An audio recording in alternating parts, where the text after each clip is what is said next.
Good afternoon, everyone. I believe we have checked and we do have quorum.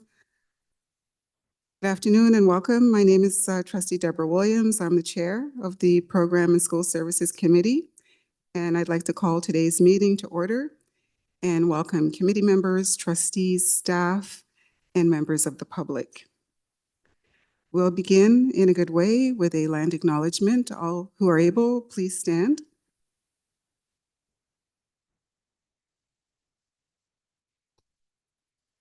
We acknowledge we are hosted on the lands of the Mississaugas of the Anishinaabe, the Haudenosaunee Confederacy, and the Wendat. We also recognize the enduring presence of all First Nations, Métis, and Inuit peoples. Miigwech, please be seated.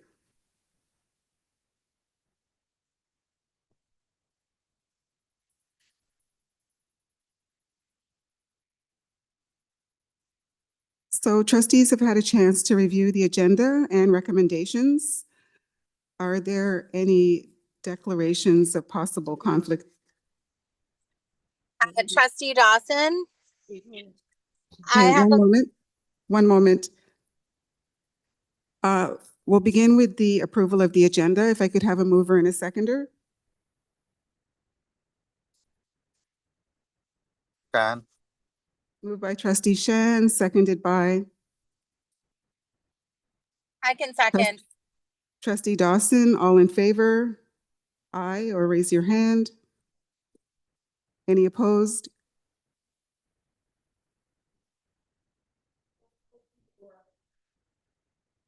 Could we just have the room, the door opened?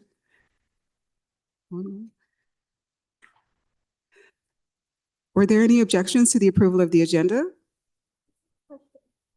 Trustee Goes? My brother goes to Irish King, so I don't know if I have to disclose that, if it's a conflict of interest or not. Trustee Goes, you're not a member of the PSSC committee, so. Sorry, I have a conflict. Should I declare it now? We're at the approval of the agenda. So any opposed? Seeing none, that carries. At this point, are there any declarations of possible conflict of interest? Yes. I have a conflict with the early years community advisory committee report because I work for a childcare services provider and could potentially benefit financially from decisions made at that committee. Thank you, Trustee Dawson. Are there any other declarations of possible conflict of interest? Okay, seeing none.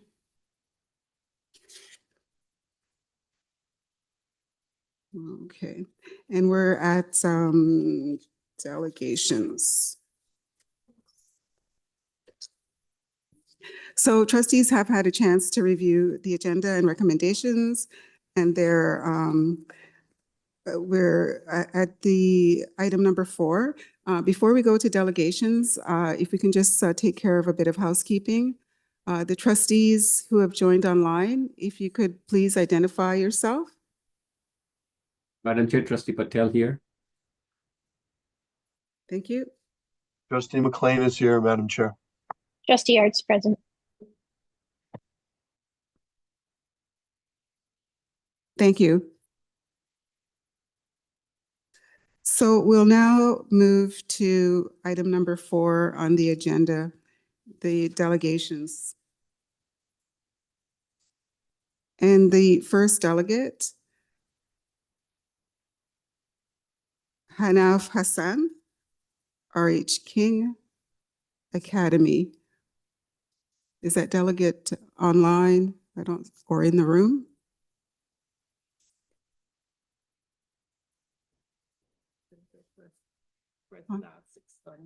Star 6 to unmute.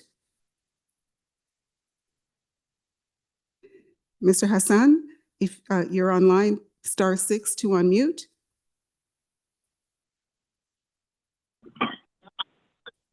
Hello? Thank you. We can hear you now. So the delegations, I'll just go through the process before you begin, Mr. Hassan. Delegations allow for the public to address committees of the board and are designed to ensure that members of the public can provide information and perspectives to trustees as we navigate the decision-making process. Delegates are reminded that they are to provide input in a respectful and constructive manner and should not engage in any behavior contrary to the board's code of conduct, human rights policy, or delegation procedure. We have 5 delegations tonight. Each delegate was provided with a delegation number. You will have 5 minutes to present your delegation. You will hear a bell ring when you approach near the end of your time. Trustees may ask questions of clarification following your delegation, and each trustee will have 3 minutes to do so. Please stay, just hold on after your 5 minutes in case there are any questions from trustees before we move to the next delegate. And with that, we'll begin with delegate number 1. Welcome, Mr. Hassan, with regard to R.H. King Academy. You have 5 minutes, Mr. Hassan. You may begin. Hi, good afternoon. Hi, good afternoon, everyone. My name is Anaf Hassan. I am a secondary student at the TDSB at R.H. King Academy, and I'm here to share my experiences with the November break and the early start at R.H. King Academy, and to advocate in order to reinstate it after the pilot program. Today, most of my delegation will be talking about the facts behind the November break. So I want to start with a summary of findings that was conducted by our principal and all the information that we as a student council gathered.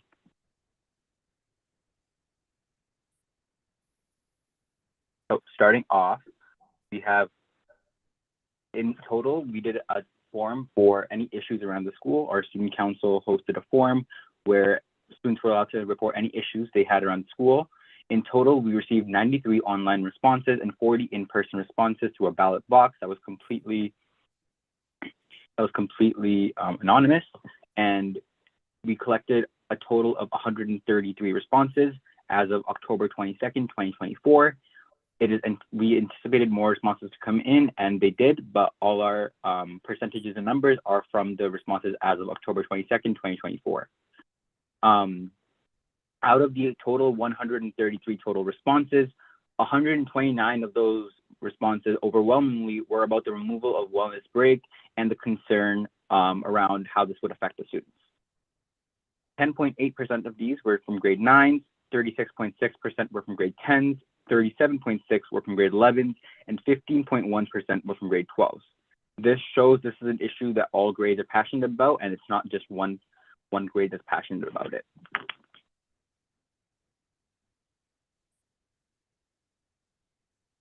The responses from students who care about R.H. King Academy and clearly have the school's best interest at heart. They provided structured reasons as to why the removal of the wellness break has significant negative impact on the school community, especially to students who have been used to its experiences for the majority of their high school career. The responses from grade 9 and 10 students specifically highlighted a sense of false advertising as to how they came to R.H. King Academy under the pretenses of the school being a unique school with initiatives and individuality that no other school in the TDSB has. And now the removal of this is making them feel that they have been subjected to false advertising. Responses from grade 11s and 12s mostly highlight that they have adjusted to having this break and believe that they benefit from it, especially the extra time it provides to finish their work, especially in their post-secondary goals.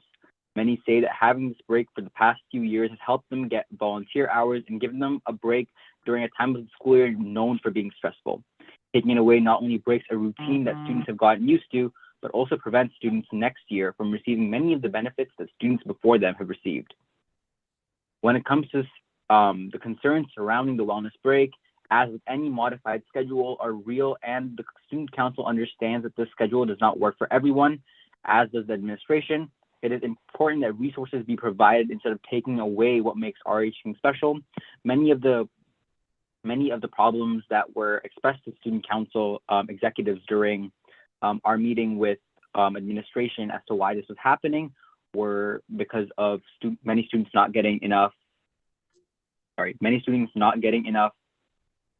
support during the early start and not getting enough support during the break during November.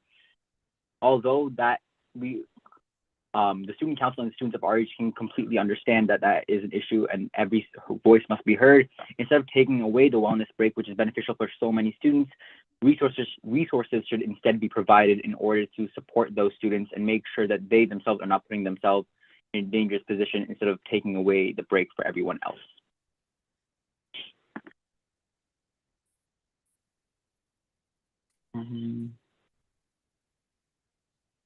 Thank you, Mr. Hassan. Have you finished your delegation? Sorry, just one more. Sorry, I was switching tabs.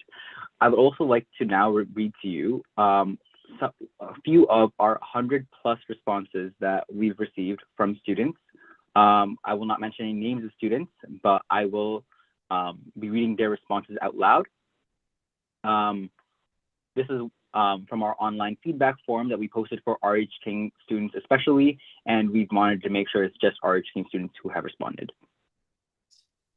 One student says, I believe that the upcoming removal of November break and should not be considered for many reasons, including the negative toll this action will take on all grades and risks of further damage to the mental health of students and generally a decision making that does not include the voices and opinions of students at RH King. Another student says that I feel extremely distraught about the removal of November break, and it makes me fear for other initiatives at RH King. Mr. Hassan, my apologies, but your time has expired. Just hold on, Okay. and we're going to just see if any trustees have any questions of clarification.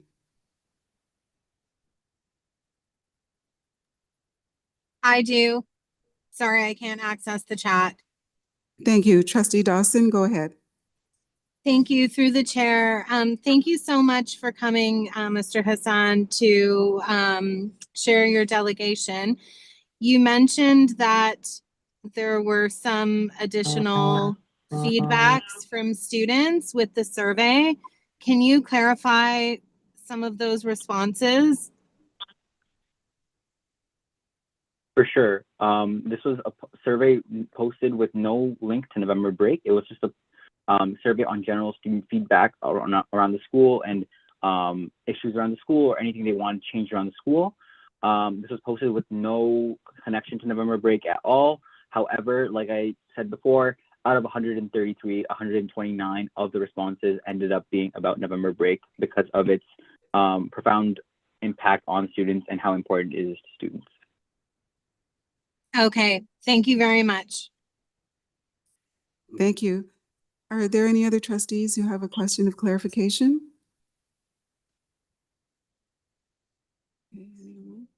Okay, seeing none, we just want to thank you for your delegation, Mr. Hassan, and please feel free to send your written delegation, what you've just read out, to the same delegate email address where you requested to make the delegation. Thank you. Thank you. So we'll move on to the second delegate, Jason Irving. Mr. Irving, oh, welcome, right here in the room.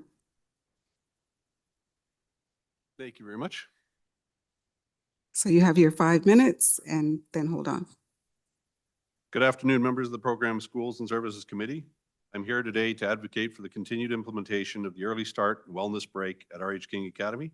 This well-structured academic schedule has proven to be an invaluable asset to our students' mental health, academic performance, and overall well-being. For the past 8 years, our school community has consistently expressed its support for this model through repeated surveys, and today I urge you to continue prioritizing student wellness by maintaining this schedule. The academic pressures that students face today are more intense than ever. Between rigorous coursework, extracurricular commitments, and post-secondary aspirations, students are expected to maintain high performance across multiple domains. A continuous, unbroken academic calendar often exacerbates stress and burnout. leading to declining mental health, reduced engagement, and lower overall productivity. Numerous studies underscore the critical role of structured academic breaks in mitigating stress and improving student outcomes. Research published in the Journal of School Psychology highlights that periodic academic breaks help reduce stress levels, enhance cognitive functioning, and improve information retention. A study conducted by the American Psychological Association further supports that structured breaks significantly lower the risk of student burnout, particularly in high-achieving academic environments such as ours. By implementing the Early Start Wellness Break model, we afford our students the much-needed opportunity to recharge between the first and second term of the first semester. This break is not simply a pause in academic work, but a proactive measure to support student wellness. It allows time for reflection, self-care, and the opportunity to recalibrate before facing the challenges of the second half of the semester. Background data and analysis by the TDSB's Research and Development Department this past December confirmed that we as the school community have always known that RH King Academy students have consistently high achievement outcomes and higher graduation and post-secondary application rates than the TDSB secondary panel overall.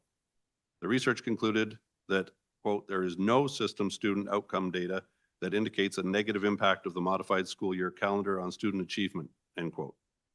Moreover, the overwhelming support for this model from our school community cannot be ignored. For 8 consecutive years, surveys conducted at RH King Academy have demonstrated strong backing from students, parents, and educators alike. The consistent approval highlights the effectiveness and necessity of this approach.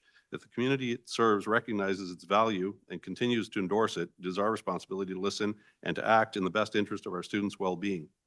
Maintaining the Early Start Wellness Break calendar is not merely a matter of tradition, but a commitment to supporting students holistically. We must acknowledge the challenges students face and actively implement policies that promote balance, resilience, and success. I urge you all to reaffirm your support for this initiative and ensure that RH King Academy continues to lead in prioritizing student mental health and academic achievement. Thank you. That was a lot longer when I first tried reading that. Wonderful. Thank you, Mr. Irving. So just looking around the room and online, are there any questions? I have a question. Yes, I do. I have a question, Chair. Thank you. Thank you, Trustee Dawson. Go ahead. Thank you through the chair. Thank you, Mr. Irving, for your delegation today. I was just wondering, it's not noted anywhere. What is your relationship to the school? I'm the school council co-chair. Okay, wonderful. Thank you very much. Trustee King? Thank you, through you, Chair. Thank you, Mr. Irving, for coming in. You've spoken to the many benefits that you believe the week off provides to students, and I know that we're speaking largely about students with this motion. I just want to clarify whether or not the Wellness Week provides the same week off and benefits to the staff of the school. It does. I haven't spoken. We have support through the surveys that the staff overwhelmingly support the break. They do have, as it's part of the week off in November is part of the regular school year, so they do have the week off. They are expected to be there the week prior to, and again, that's been the case since 2016 school year. With regards to staff, in speaking with the union, they were informed that it wasn't going to continue next year. That was prior to our request to have this to be consulted on the matter, and the pause was placed on the removal of it. But at this time, there's been just overwhelming support to answer your question, yes, they do have the week off. They are expected back the week before, but they are in support of that. Thank you. Just checking to see if there are any other questions of clarification from trustees. Trustee Bell. Student Trustee Bell? To the chair. Thank you for your delegation. I was watching virtually, so it was a wonderful delegation, and thank you for taking the time to speak from the parent perspective.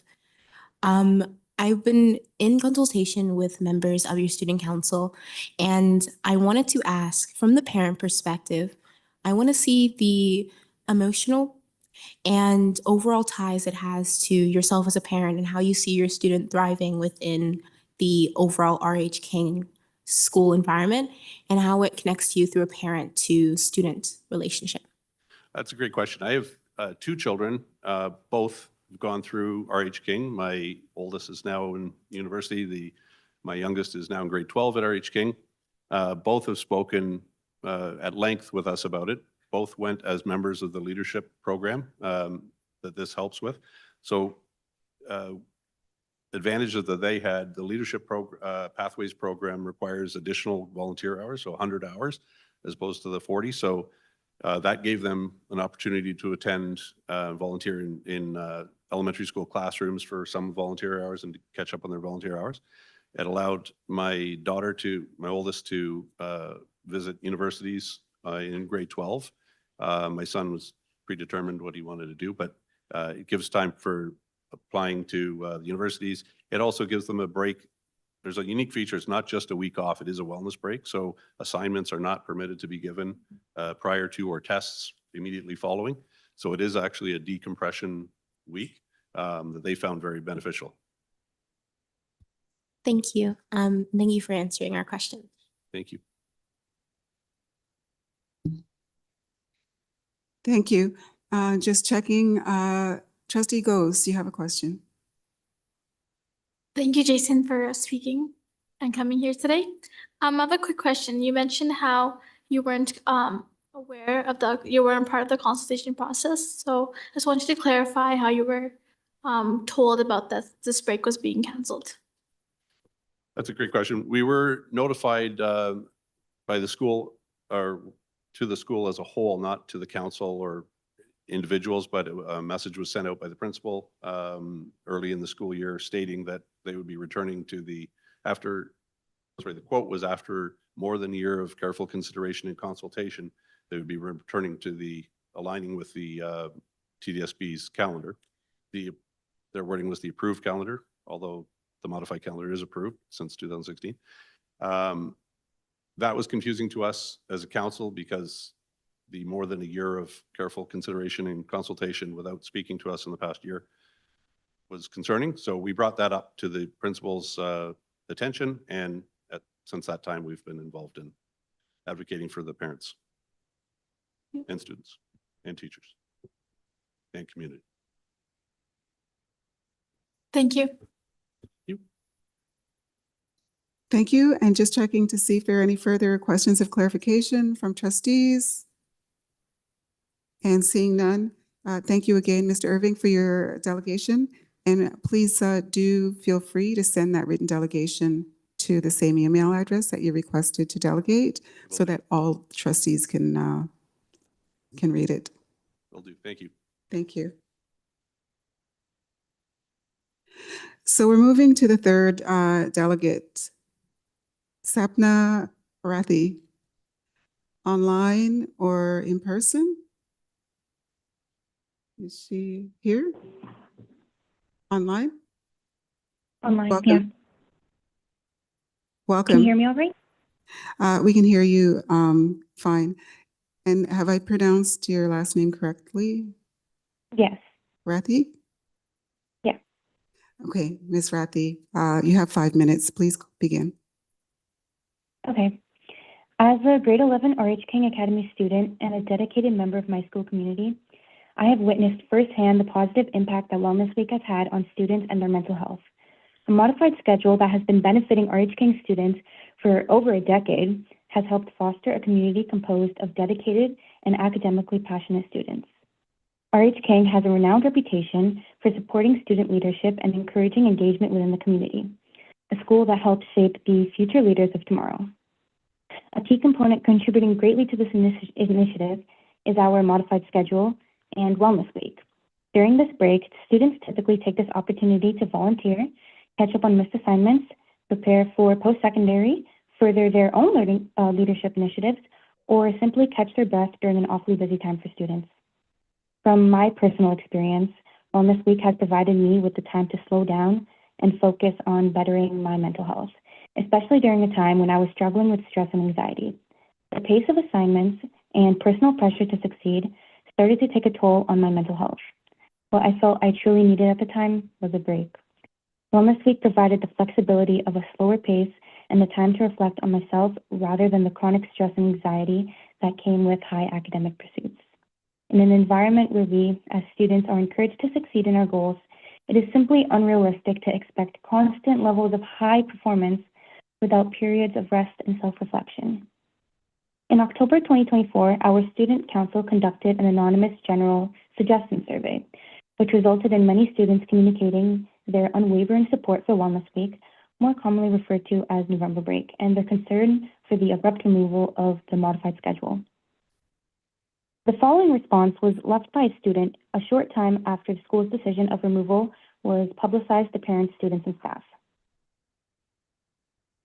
I believe that the upcoming removal of November break should not be considered for many reasons, including the negative toll this action will take on all the grades, especially grades 11s and 12s, risk further damage to mental health of students, and generally a decision-making that does not include the voices and opinions of students at RH King.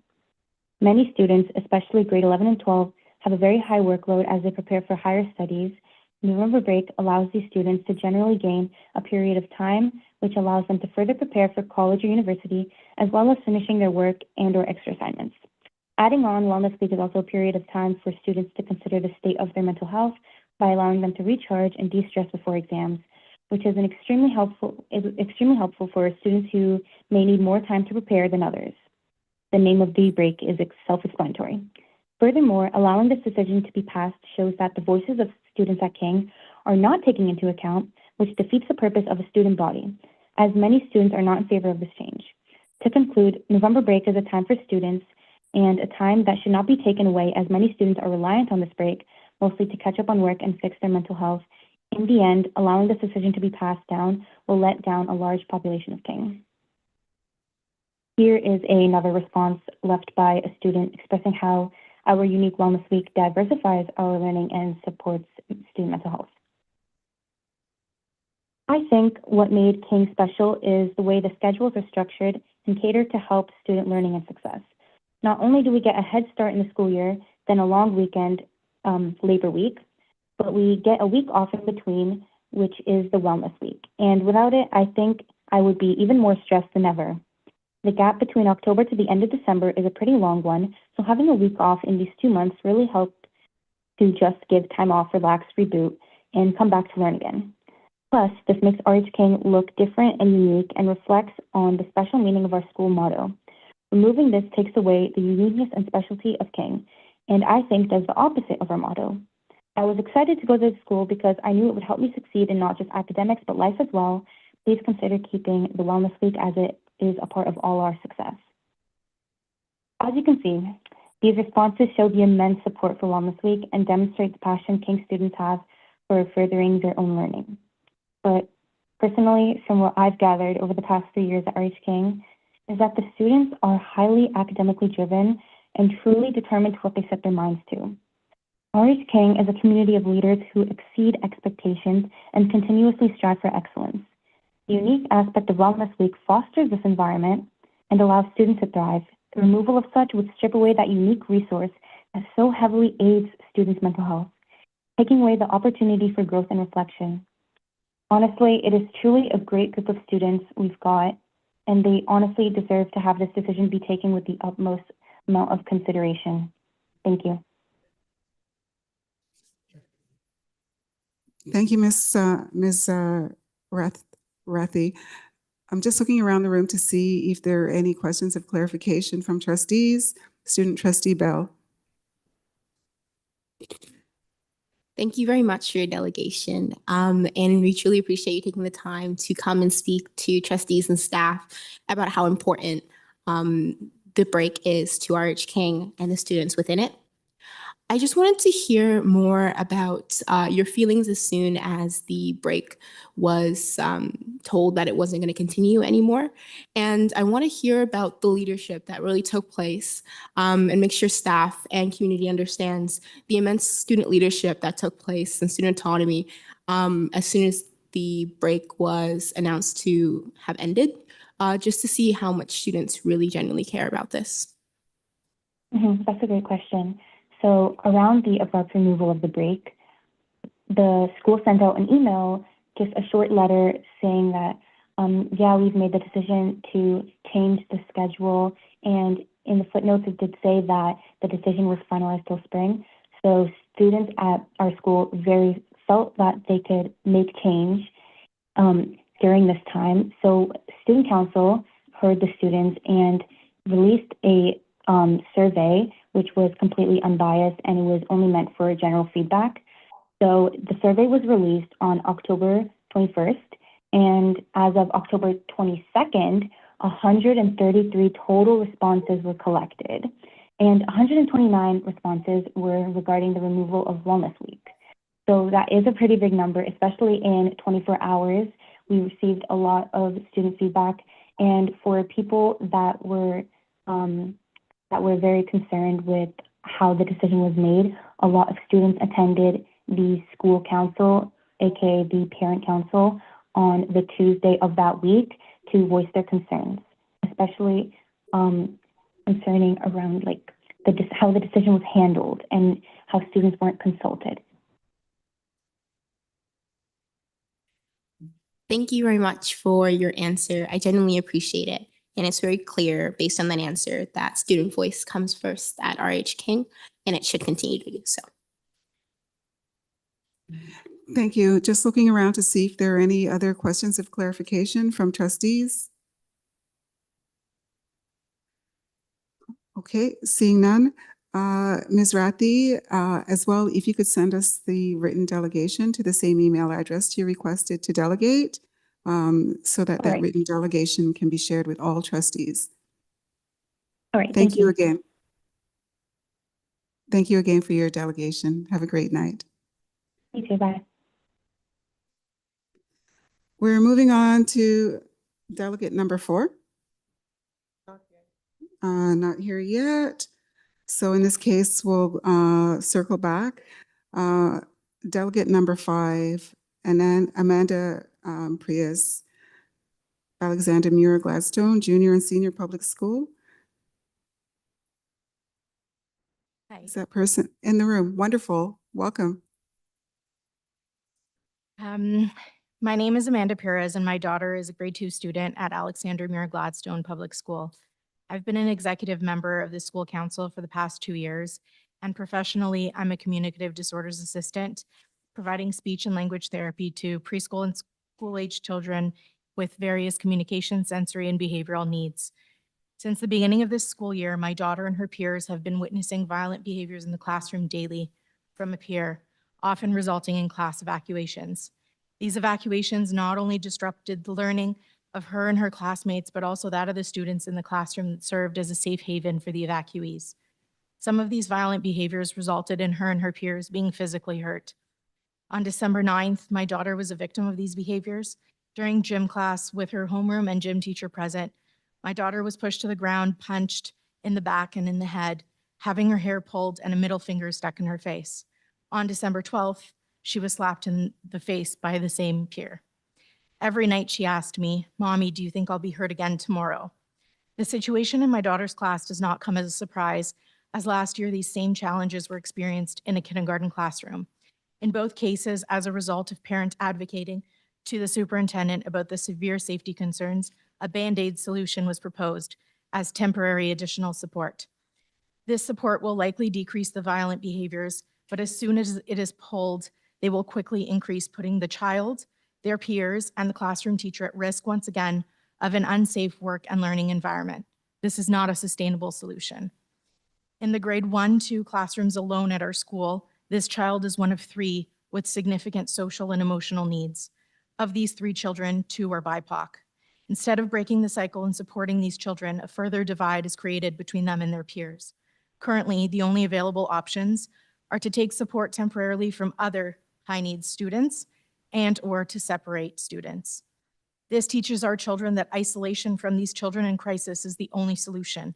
The TDSB protocols for high-need children should be proactive, not reactive. The TDSB states its classrooms are inclusive, but in order for them to be truly inclusive, consistent and dedicated support is needed. With the current budget allocation to AMG, the TDSB is failing their mission. Our students are not reaching high levels of achievement and well-being, and they're not acquiring the knowledge, skills, and values they need to become responsible, contributing members of a democratic and sustainable society. More funding is needed to provide the necessary consistent support for high-needs children. Let's imagine a swimming pool representing a learning environment meant to help all children thrive.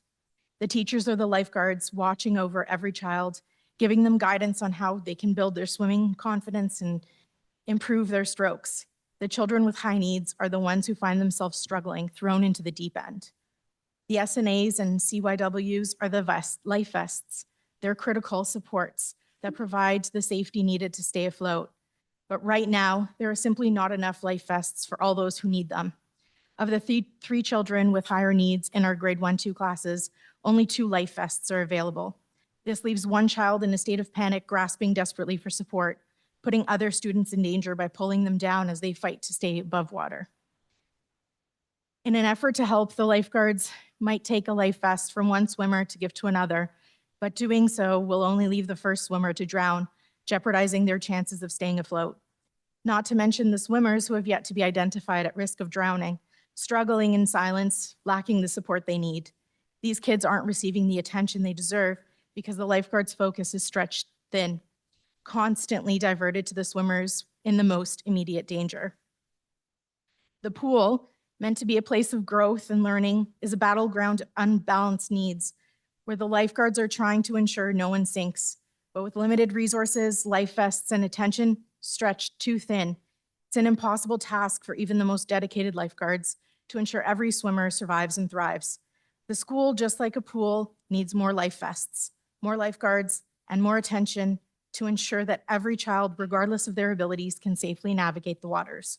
I'm asking you, our elected trustees, for your commitment to advocate and vote for more funding and more support for the high needs children and for the safety of all students and staff in our TDSB schools, beginning with ours. Without this vital support, our education system will continue to crumble and our students will continue to drown. Every child deserves a safe education, and every teacher and staff member deserves a safe working environment. You have the power to ensure our students have the life vests they require to stay afloat and thrive. Thank you. Thank you so much for your delegation, Ms. Perez. I have a speaker on the speakers list, Trustee Laskin.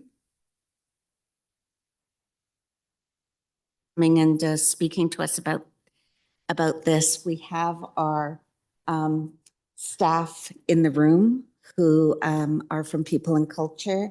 And I just wanted you to be assured this is not the first time they will have heard about the resources that are needed to ensure our inclusion programs work.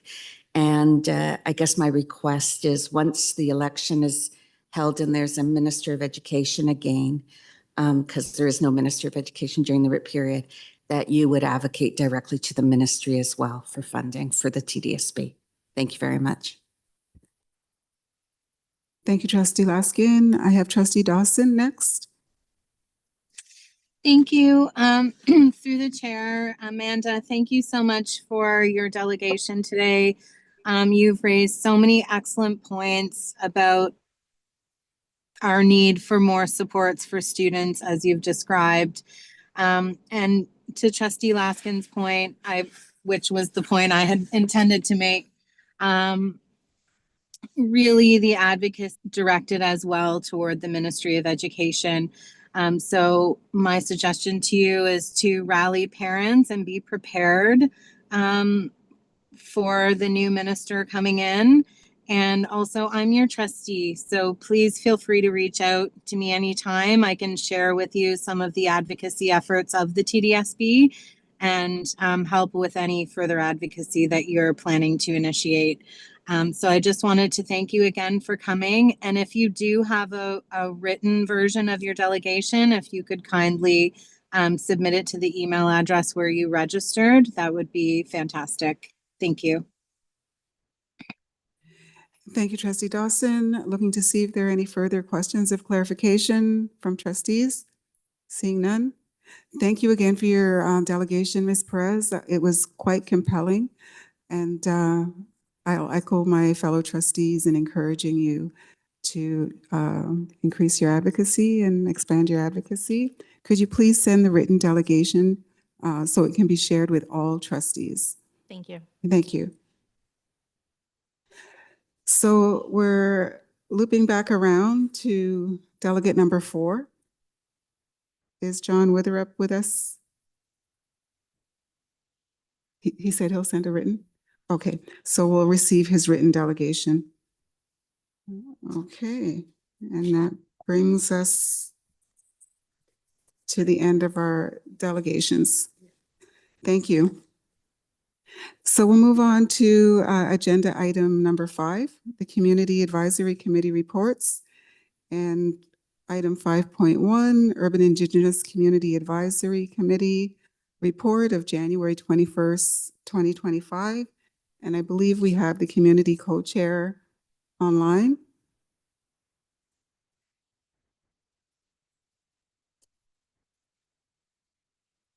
Is she there?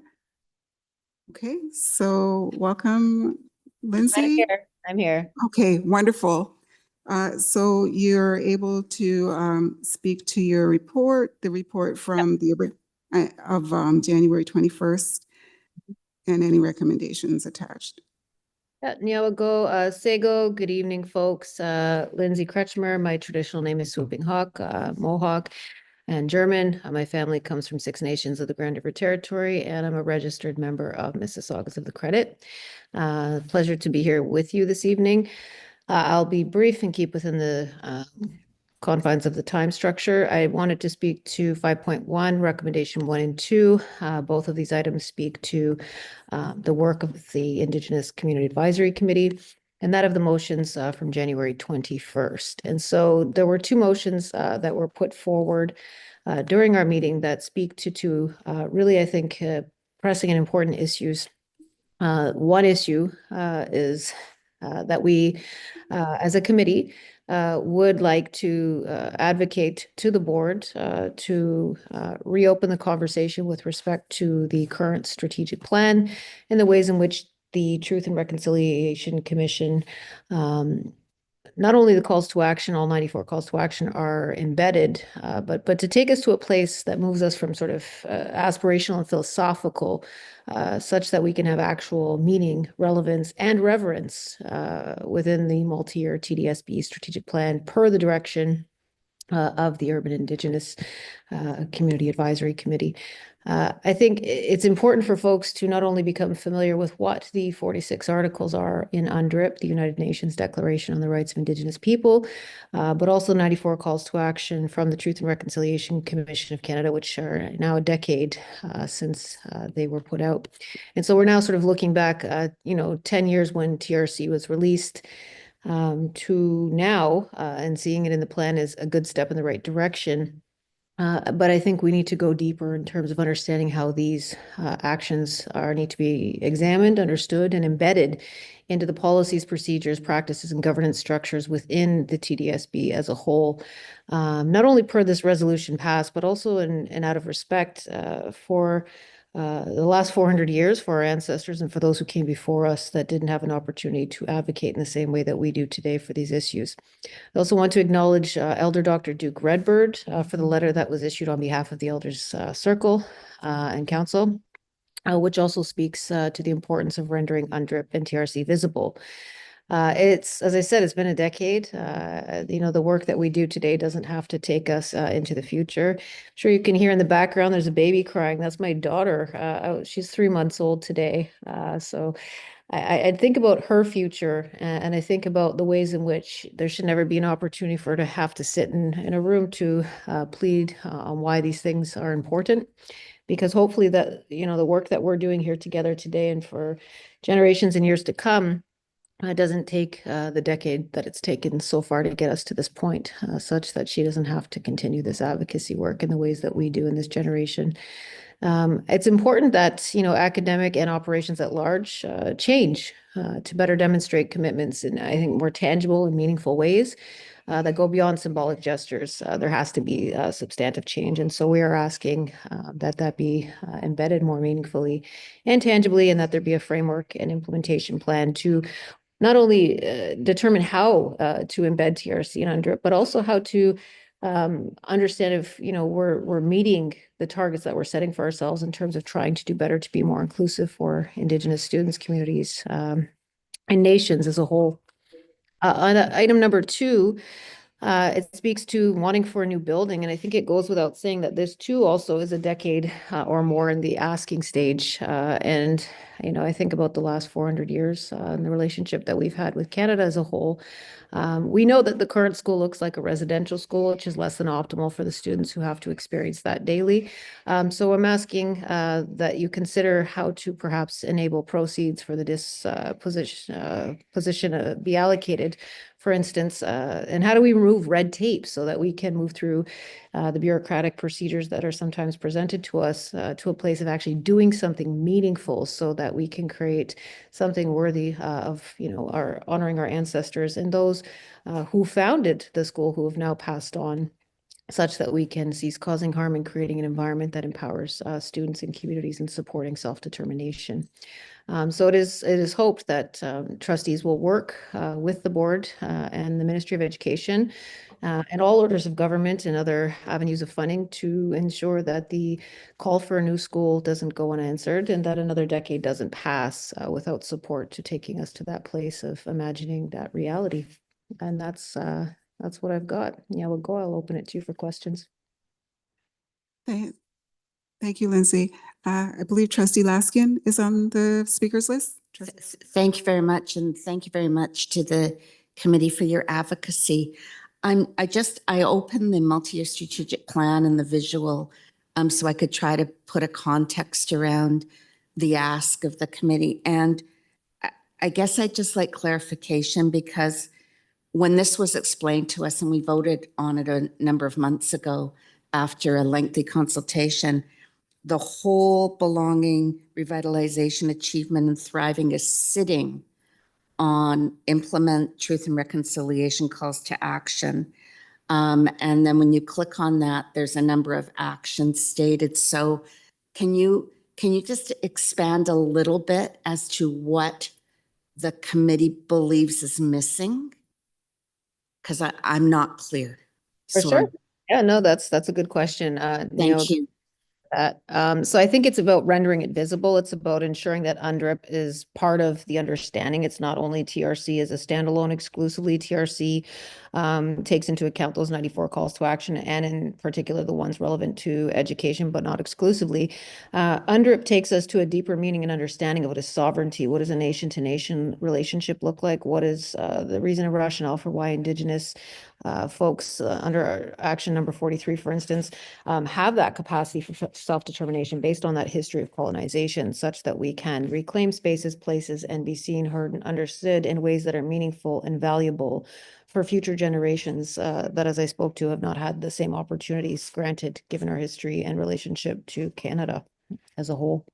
How do we create an education system that is mindful of why these matters are important, not only today, but for, again, future generations to come? And how do we build in more affirmative language, and not only just language, because again, we can go to that sort of philosophical place where we see something on a paper and it means something, we feel good about it. But if we don't put everything we've got into it in terms of our hearts, our spirits, our efforts, and our changes, transforming changes within the system, we will never see the fruits of that come to reality without naming it throughout and without making it, I think, more affirmed within the document. And UNDRIP is not named in the ways in which I think it should be. And so I think we need to just put more emphasis on why this is important. And I think the time is now, not another decade from now, with all due respect. Yeah, we'll go. Thank you very much. I understand. I'm clearer now. I guess my other question relates to the other recommendation and the notion of UNDRIP, which I understand. Back when this came to the board about implementing truth and reconciliation in October, we made sure to ensure that, and I'll just read it from the October 9th minutes, that the director present a report to board by January 2025 on progress in implementing the Truth and Reconciliation Commission calls to action and the United Nations Declaration on the Rights of Indigenous Peoples, UNDRIP, in its policies, bylaws, and board governance structures, taking into consideration relevant legislation in the Education Act. And we added in relevant legislation in the Education Act because not everything within, unfortunately, I could add, Not everything within the recommendations really is in line with the Education Act and what the board can or can't do. So I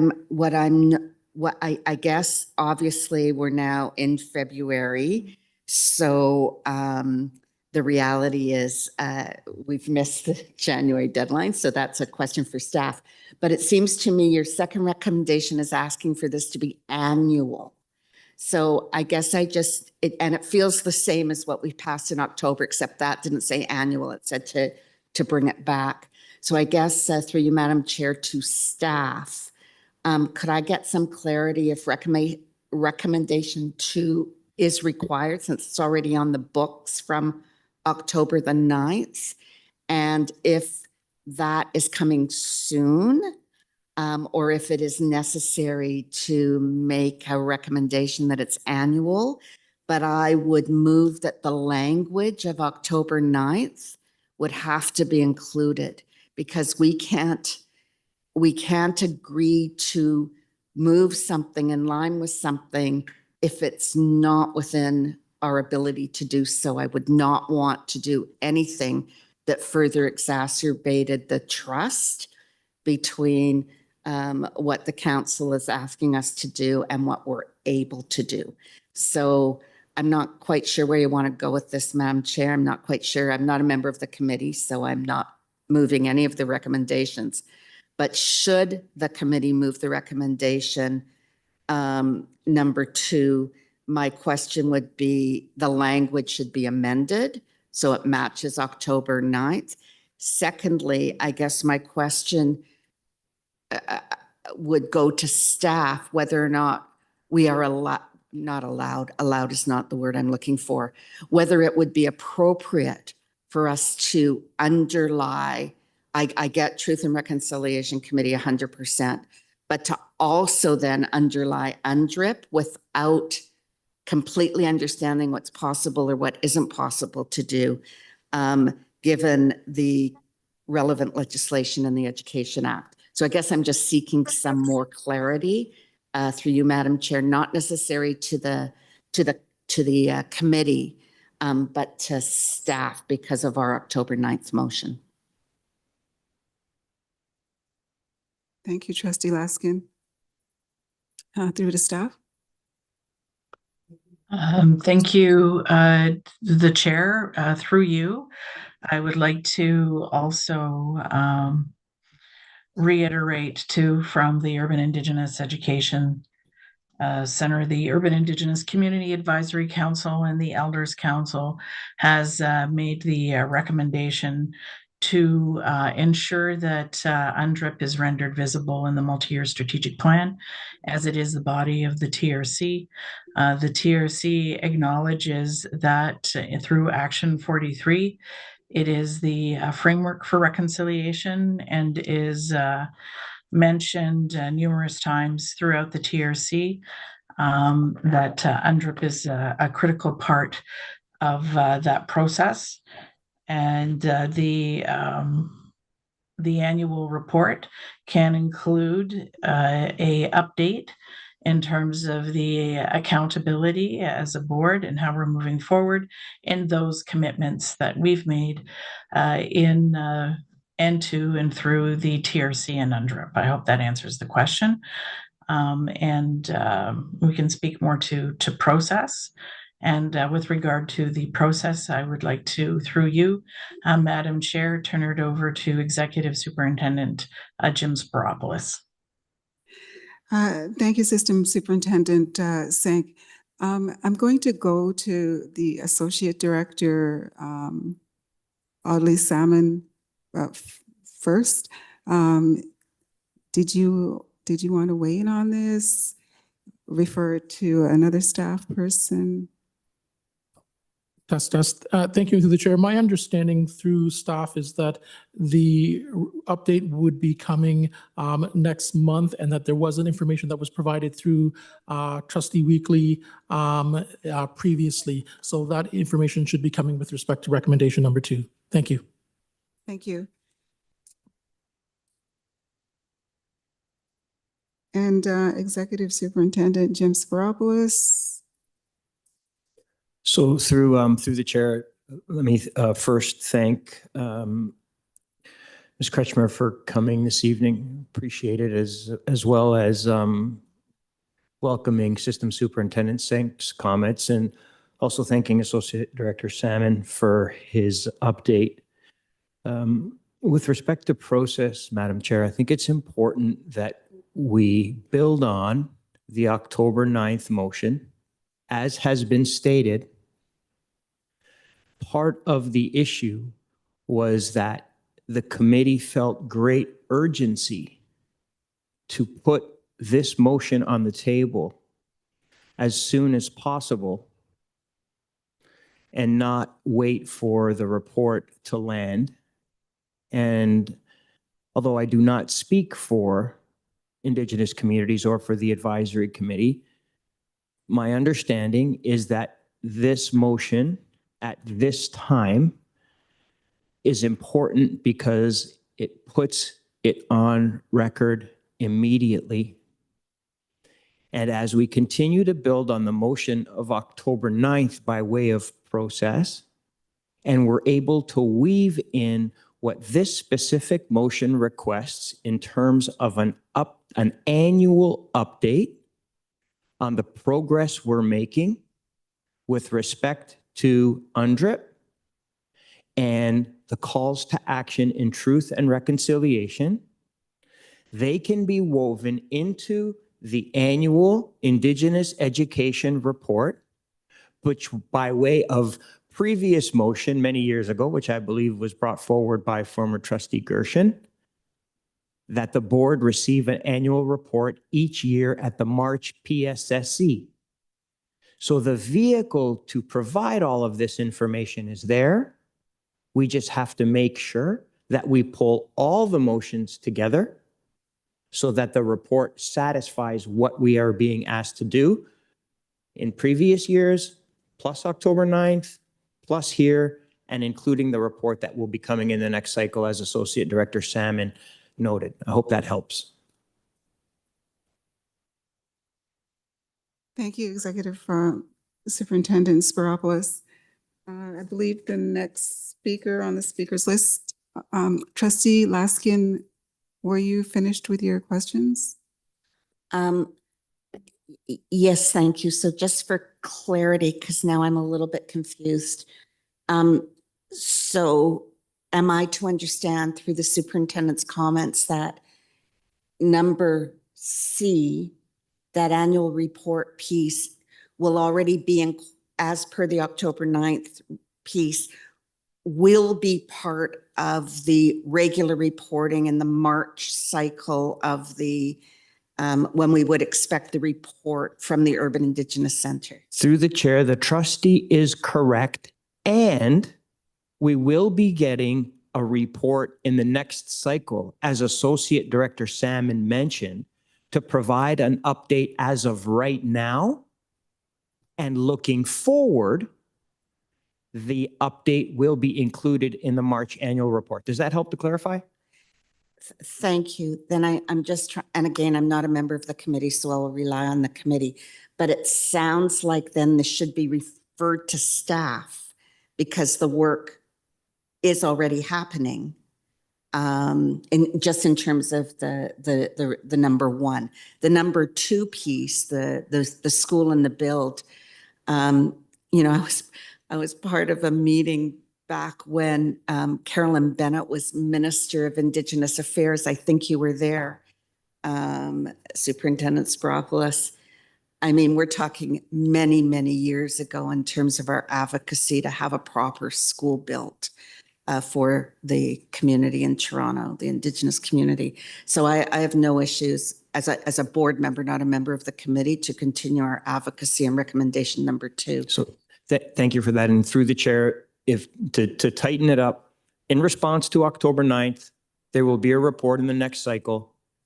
Moving forward, the update with respect to UNDRIP and TRC will be included and braided into the annual report, which the board receives each year at the March PSSC. And thank you for referencing the meeting with Minister Bennett.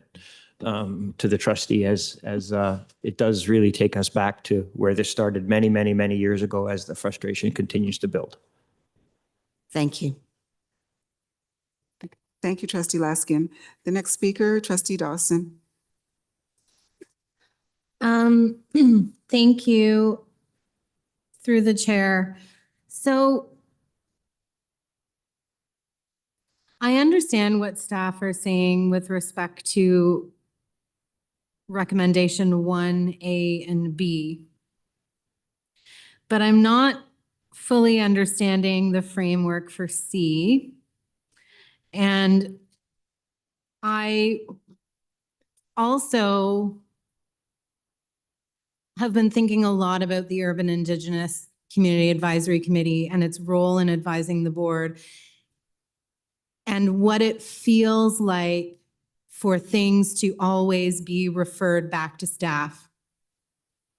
As a former Community Advisory Committee co-chair, a trustee once told me, if it isn't a motion, it doesn't exist. And I truly believe that for C here. I understand that A and B have some challenges, and maybe staff can expand on what those challenges are for including something in the multi-year strategic plan now in the way that it's expressed in this recommendation. So maybe we'll start with that, and then I have some thoughts on C.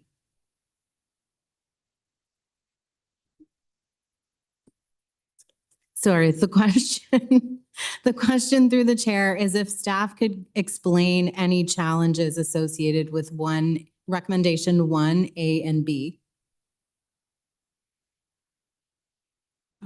To Associate Director Salmon.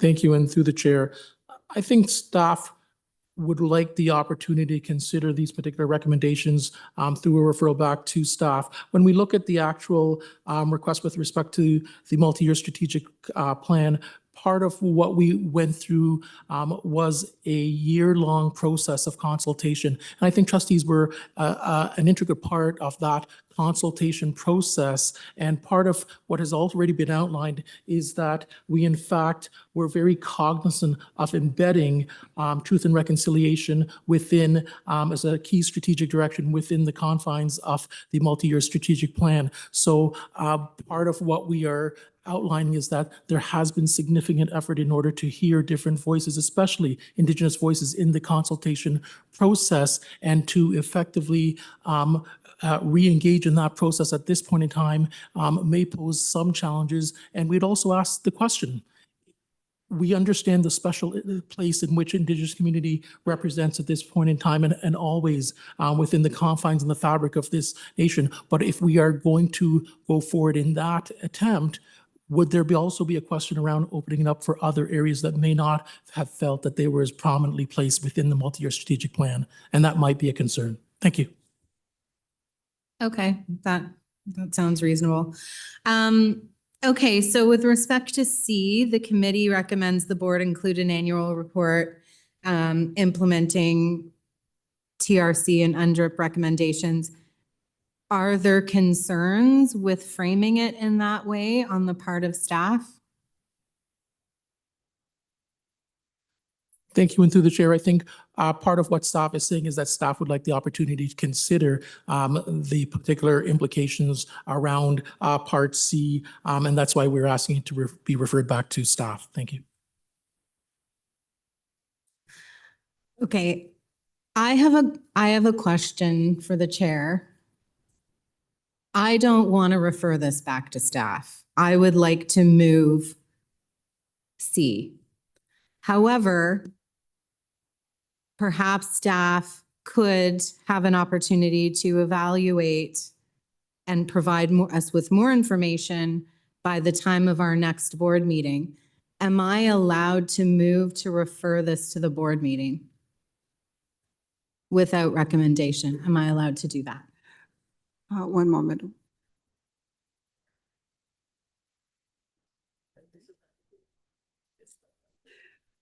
Just checking in with governance, and that would be in order. we can refer this to board without recommendation. Okay, perfect. And just, you know, for the committee listening in, we are not letting this go. As trustees, we have discussed your recommendations thoroughly and, you know, weighed in on the implications through our conversations outside of this committee meeting. So I just think it's important for you to know that this is top of mind for trustees. And so with that, I would like to refer recommendation 1 to the board meeting without recommendation. Do I have a seconder?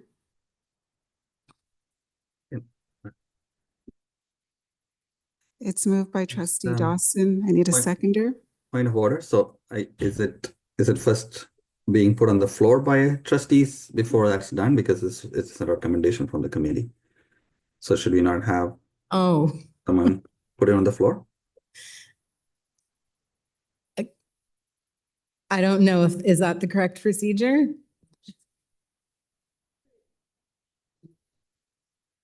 Through the chair, you're asking to refer the matter to board without recommendation. So you're not Correct. discussing it now. You're referring it. So you want the board to discuss it. Yes, Right. okay, so I don't need to move the motion, I just need to, okay, so trustee Shan, I need a seconder, right, I need a seconder. Do I have a seconder to refer? Is there a seconder for the motion to refer? You're speaking about recommendation 1? Yeah, number 1, and then I have thoughts on 2 as well, but number 1. Is there going to be a seconder?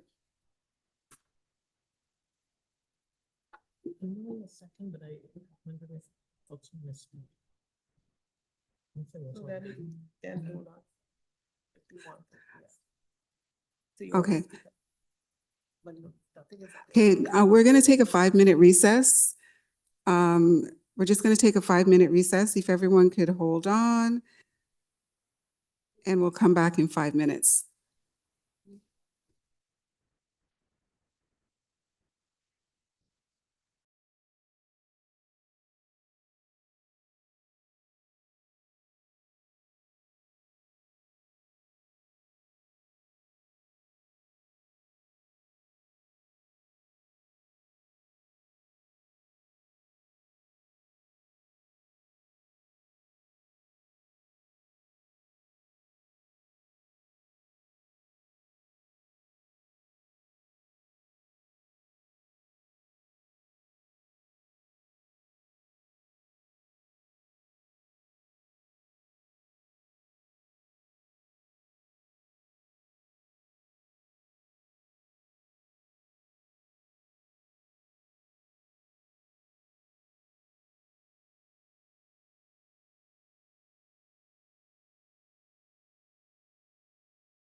Yeah.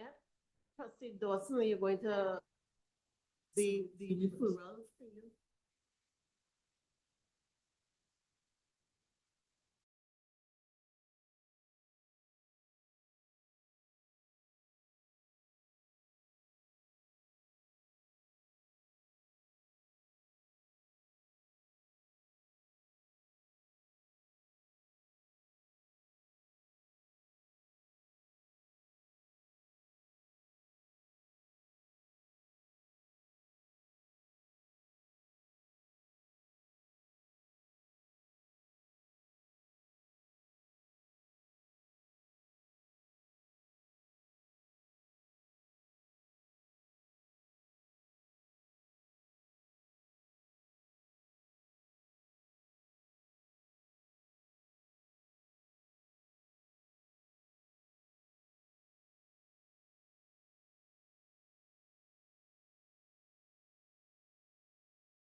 Where were you moving before? The chair is going to move.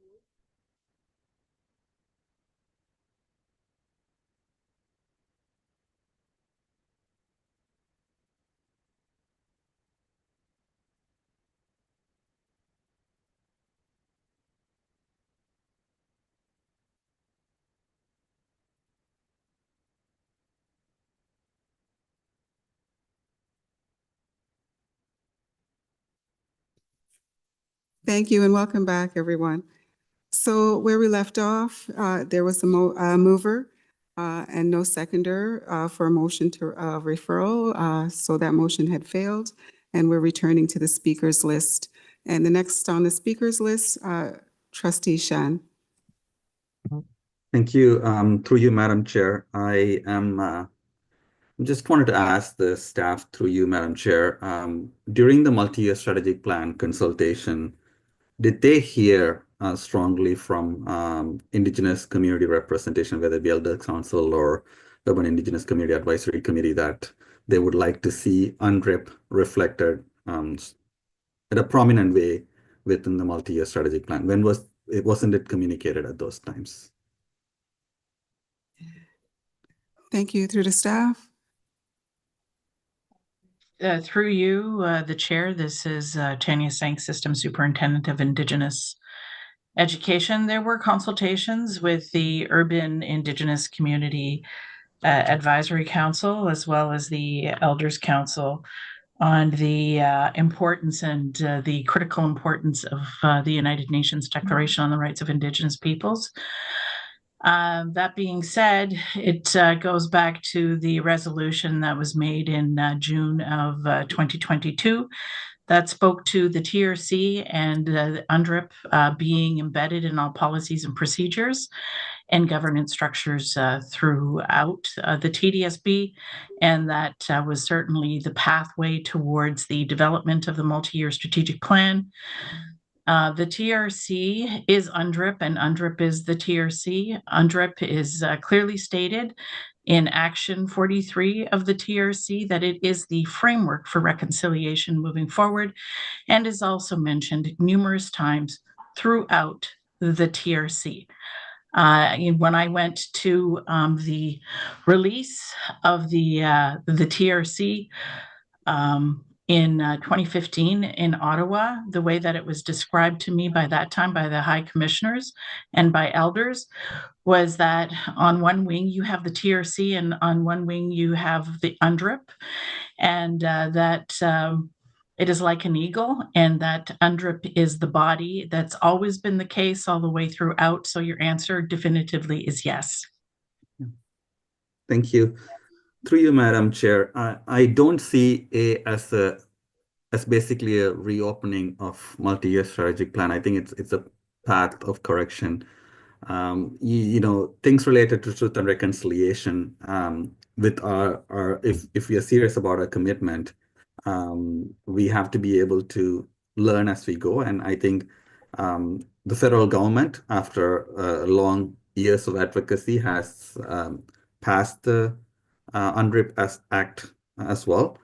And other levels of governments have committed to working towards using the framework of UNDRIP. It's almost like we cannot move to action unless we understand a framework, and then it becomes a very charitable way of looking at things. So I think it's a bit of a clarity to our purpose of this work that's being requested. So and the other fear I hear generally is that what if we are not able to meet everything that is outlined in a framework? That is our constant journey. In a lot of our policies, we commit to certain things and we may not be meeting it where it is, but we strive and continue in that path. Like we commit to equity. That doesn't mean that we have equity in everything that we do. We are constantly trying to improve and be in that direction. So UNDRIP being included doesn't mean that we need to fear that if we don't do something fast enough or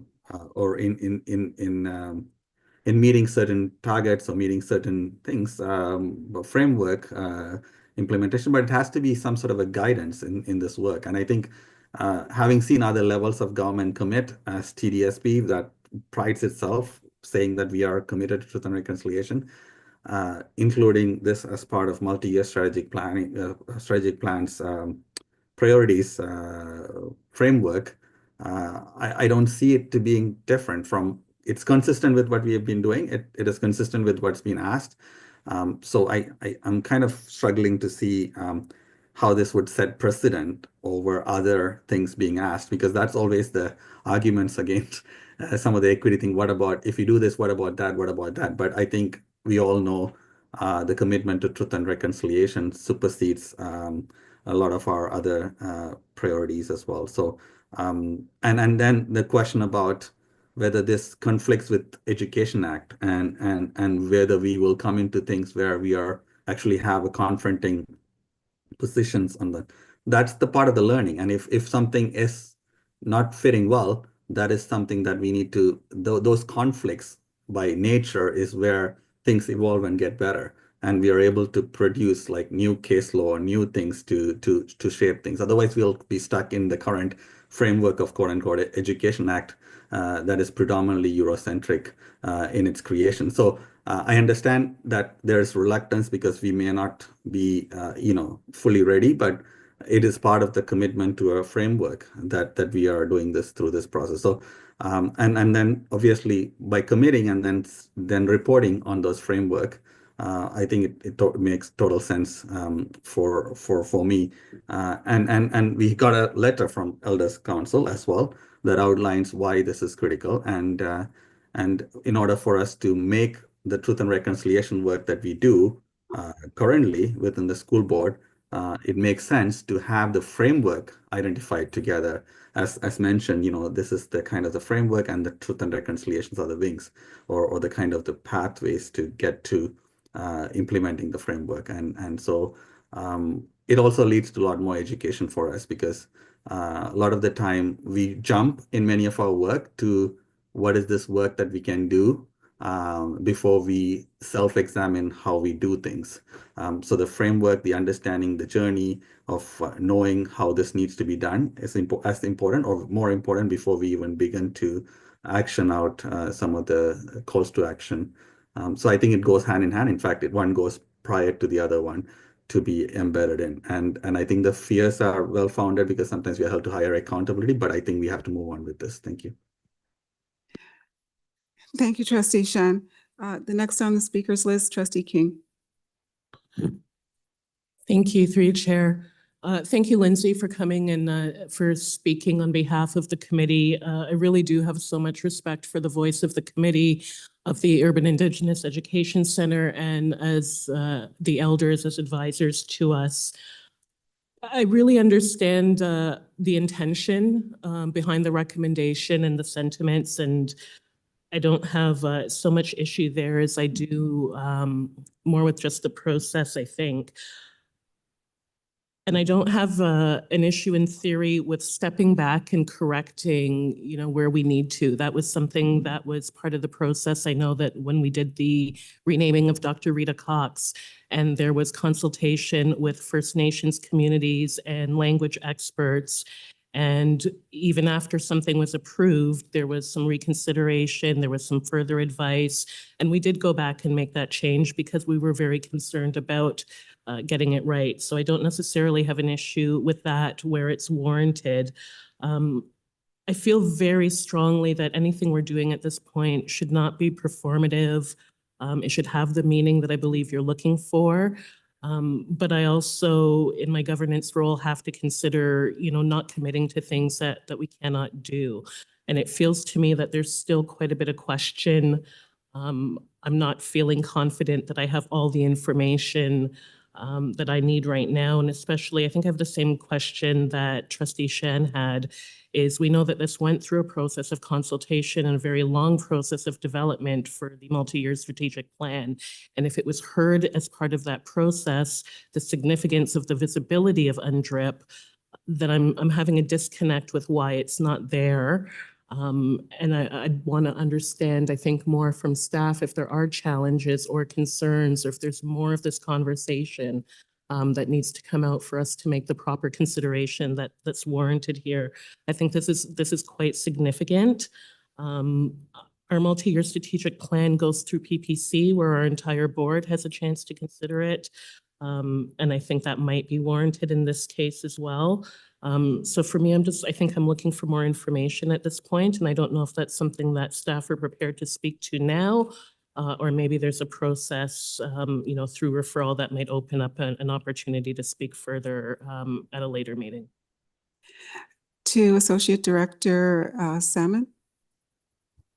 Thank you, and through the chair, I think because this is in fact a very complex issue when we look at the consultations that took place with respect to the multi-year strategic plan, and certainly within my 31 years with this board, it was one of the most extensive consultation process that we have undergone, using external consultants, using our own staff, and making sure that we heard the voices of all of our community and stakeholders and staff and students. And so part of that, in going through that particular process, staff felt that we were able to capture the significant salient points and embedded them within the realms of the multi-year strategic plan. With respect to why UNDRIP was not specifically included, part of that rationale came to the notion that we felt that truth and reconciliation had in fact been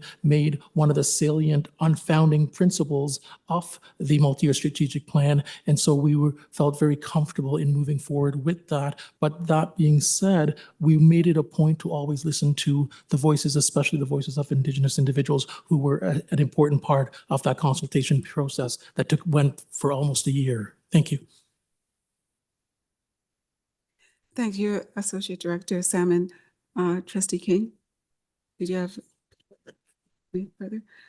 The next on the speakers list, Trustee Laskin. The chair's comments and the intention. And I also appreciated Trustee King's comments and the intention. The last thing I want to do is approve something that cannot be enacted. I think that destroys our credibility. And we should not be doing that to ourselves. And I think that's why when we moved the October 9th motion, we made sure, obviously, we do want everything we do to have an underpinning with our commitment to the Truth and Reconciliation Commission, UNDRIP as well. But it has to be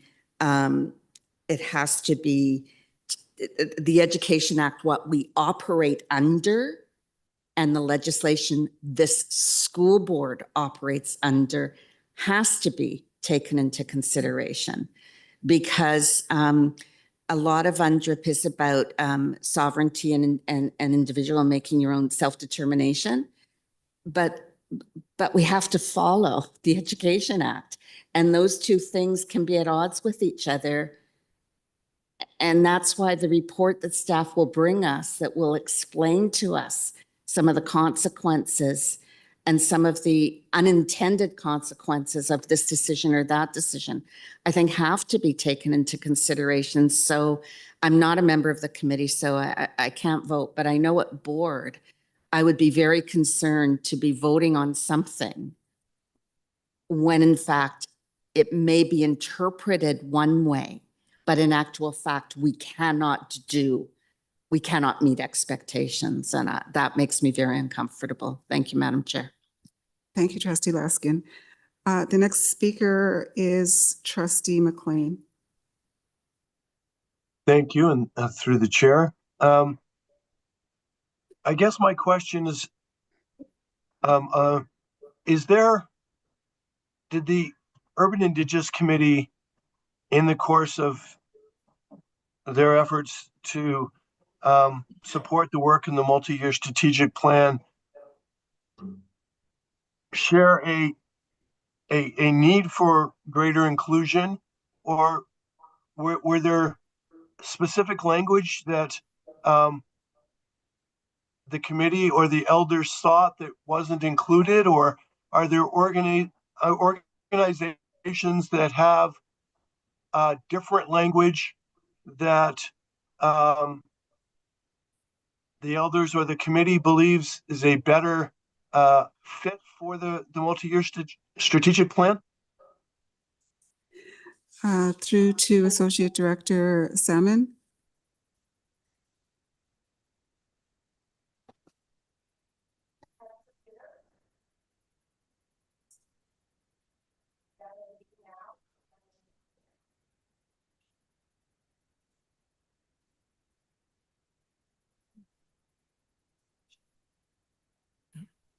Yeah. Thank you, and through the chair, I think part of the challenge is that delicate balance around balancing the Education Act off against how we move forward with UNDRIP. TDSB has always made a commitment in this particular area in order to move forward. Part of how we go forward with respect to implementing the framework has been something that we've been working with the UIEC, with others, in order to move forward. But staff want to make sure that any commitment that we put forth, it's a commitment that we're actually able to achieve. And I think that's important for us. If I may, and through you, Chair, the October 9th resolution from the board, Trustee McLean, is really an extension from staff's perspective of what we're seeing on screen from the UICAC, and asking for the board to report on fulfilling the Truth and Reconciliation actions as well as the UNDRIP recommendations. The board in October asked staff to analyze how we are fulfilling those important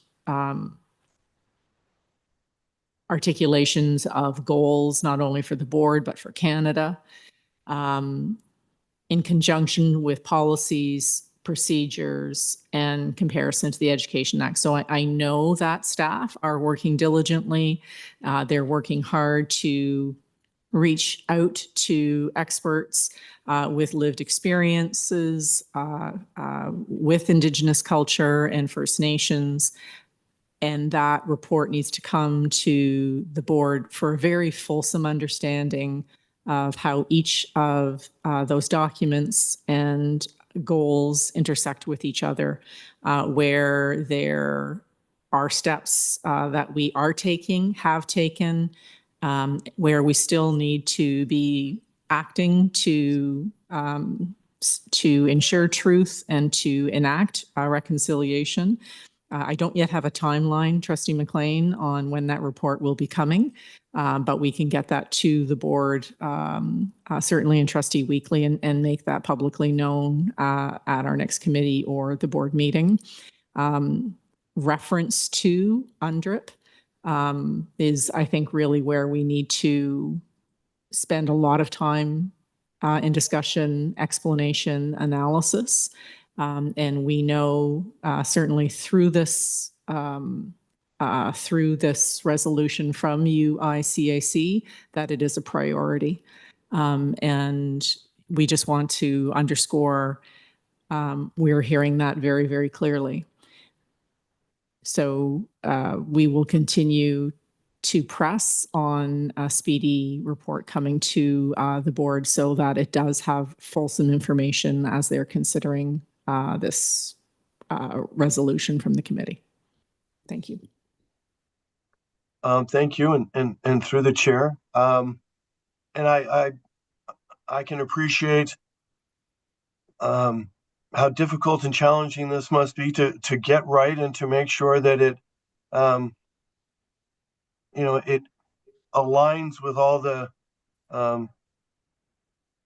relevant acts. But I guess my question was more around, like, we asked for consultation, the committee provided consultation, and now we're hearing from them that they were disappointed with what the final product was. And staff has reiterated a desire to go back and to do that. But my question's around whether the elders or the committee have signaled that there are other organizations, whether they be governmental or school boards, or that are doing this good work and trying to do this good work and have landed on language that more accurately reflects what they believe, should be included. So I'm trying to get at if they just asked us to do work, we did our best and we didn't meet the expectations, or whether they've provided some examples of work that language in places and identified other places that are doing the same work that they think meets the challenge, so that, to help us in essence in our work that the October 9th report request, that work. Thank you. Through the chair, may I speak?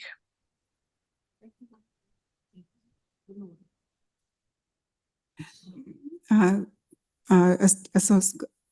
ahead, please.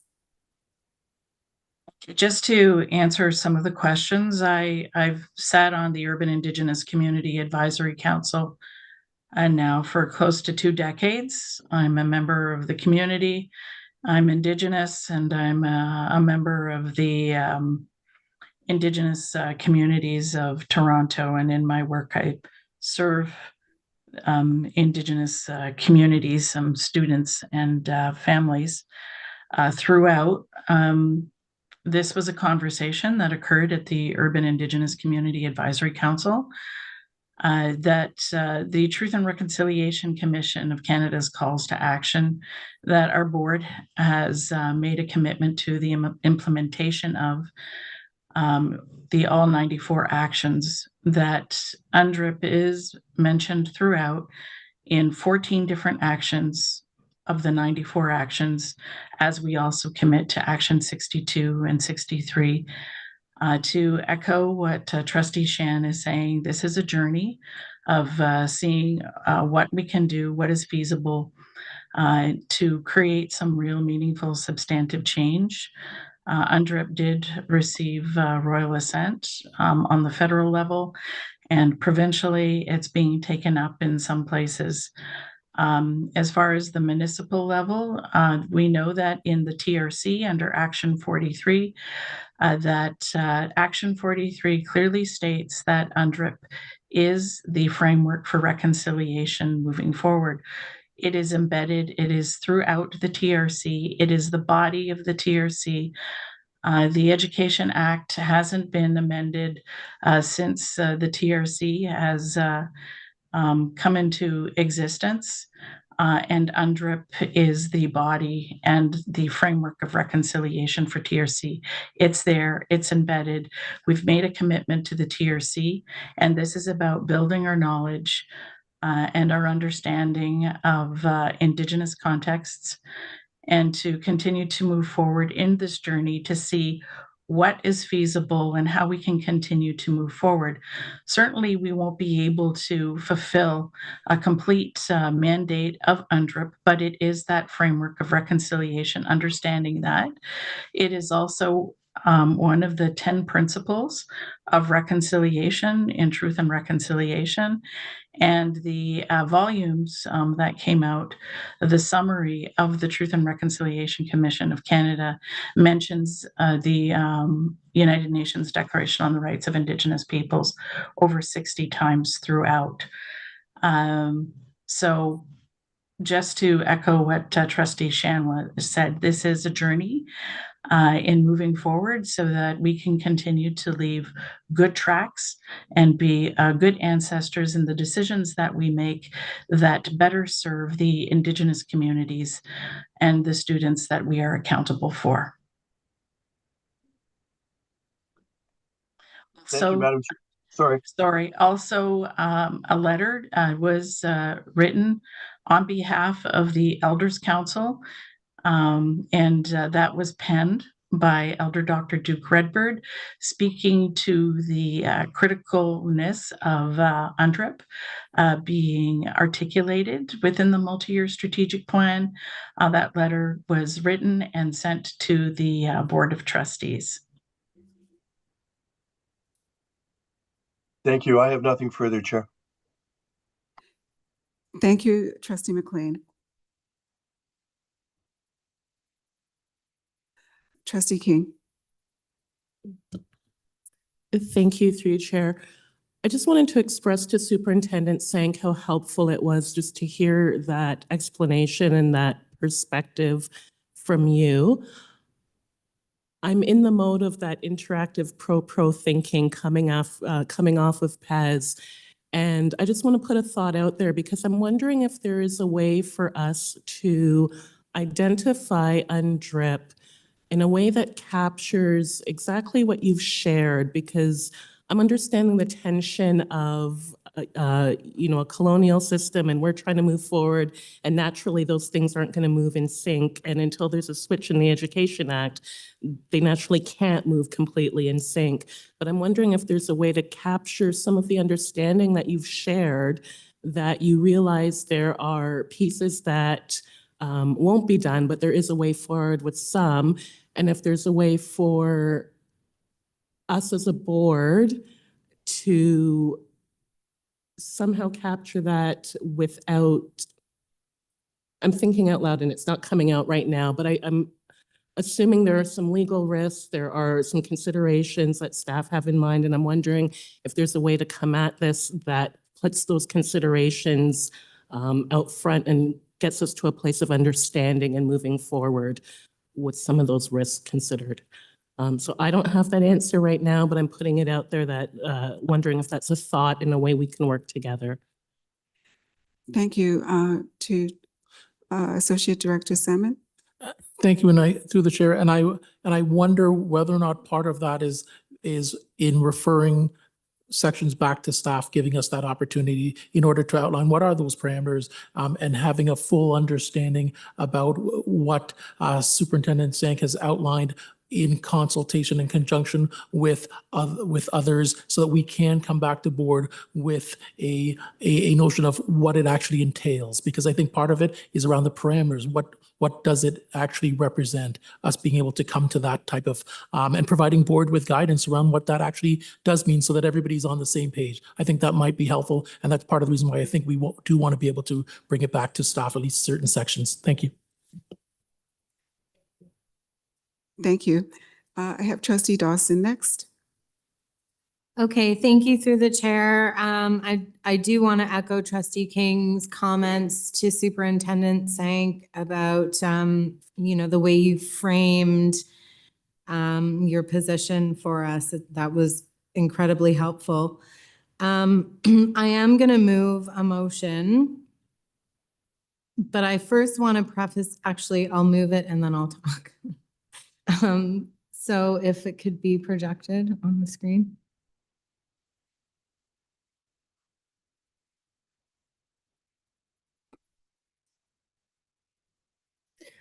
Okay, so I'm recommending that parts A and B of the recommendation from the UICAC be referred to staff.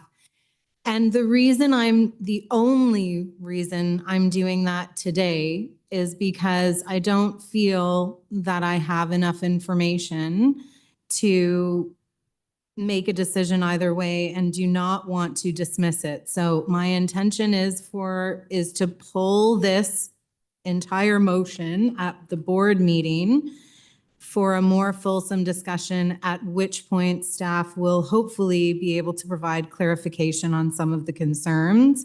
And at that point, we can decide how to move forward. So that is the basis for the motion that parts A and B of the recommendation be referred to staff. And then B, that the director include a report on the implementation of Truth and Reconciliation Commission's call to action and the United Nations Declaration on the Rights of Indigenous Peoples as per the board's resolution of October 9th, 2024 in the annual Indigenous education update, which will be coming in our March cycle of meetings annually.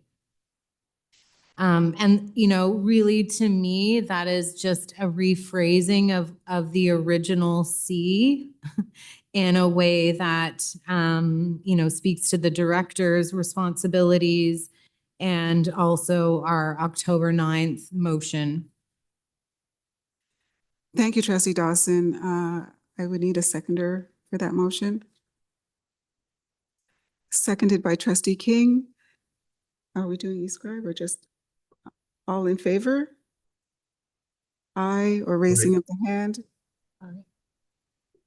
Okay, I wanted to comment on it, but that's fine. I'll be against. Okay, we're opening e-scribe. Yeah.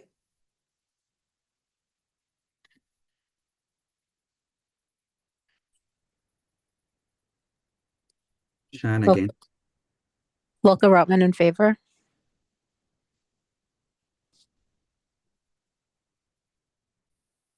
I'm against. Patel. Trustee Patel? How do you vote? In favor? In favor? Okay, I just need the result. Does it carry? And that carries. Is it possible to add a minority report to it? Thank you. What is your minority report? What's the minority report? To support the recommendation that, you know, just to bring back the actual recommendation to the board without referral. Thank you. And there's no voting on the minority. And there was recommendation to, in the Urban Indigenous Community Advisory Committee report, to have a motion to refer it to staff. It's with regards to advocacy. I don't want to do it. Why don't you just approve? There's no harm. Approve it. Or Can I just? did you want to speak to it? Fill my time. Trustee Dawson? Okay, I'm struggling with this one without being able to have a full conversation with you guys. Like that's really what it comes down to, is I would like the time for us to be able to digest this, go back to staff, figure out what exactly it is that we need to do, and come back with something solid at our board meeting. So I would like to refer this without recommendation to the board. She just needs a little seconder. Trustee Laskin? Thank you, Madam Chair. Again, I'm not on the committee, but I would wholeheartedly support this at board. They're asking us to advocate for a transparent and accessible process to secure funding for the new build project. That's exactly what we've been doing. It's completely in line with all our advocacy about the capital priority. It was picked up in the FAO report. It was picked up in the Auditor General report. We all need this, not only about this project, but of all projects. And we've been advocating for the allocation of funds through a number of means, including federal, provincial, and other potential sources. So I really have no issue at all with this. And I agree with them, the importance of ensuring the process is clear, equitable, efficient, et cetera, and the necessary funds. The problem is we don't have control over that. We even would have to get the government to approve the use of our POD. So I actually don't think, at board, I would fully support recommendation 2. Thank you.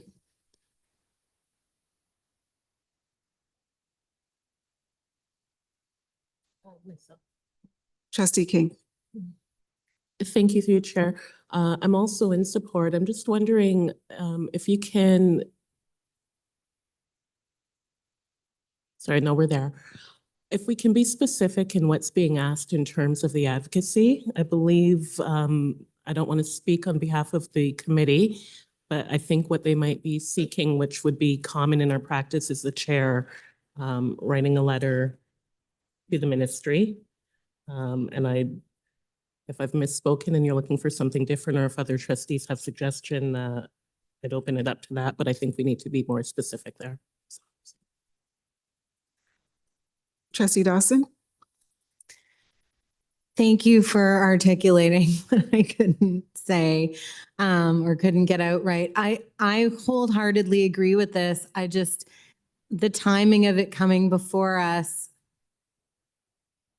didn't really allow for the opportunity to amend it with the types of things that you've suggested, but I'm happy to do that now if we want.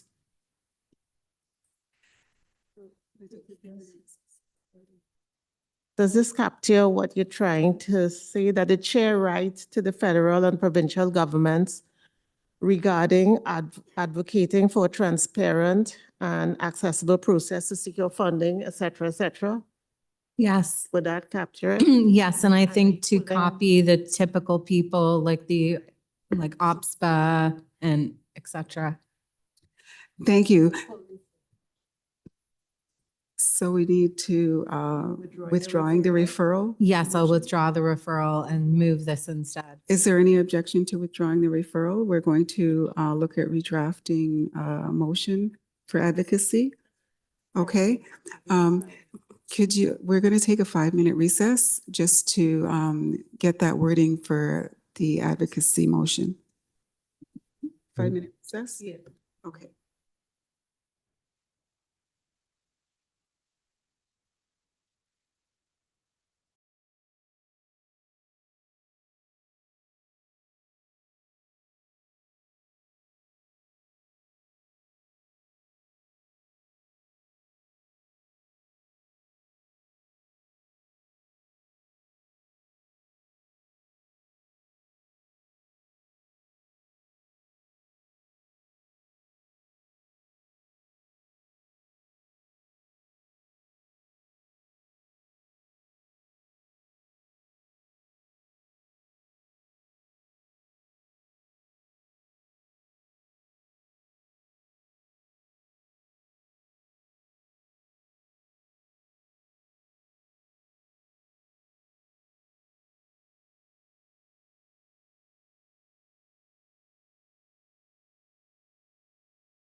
Is everyone back in the room? We've returned from the recess.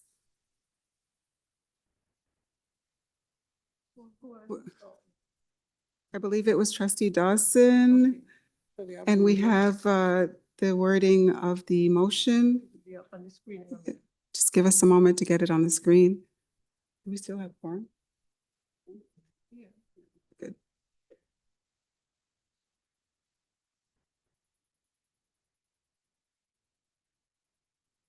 Okay, just give us a moment. Okay,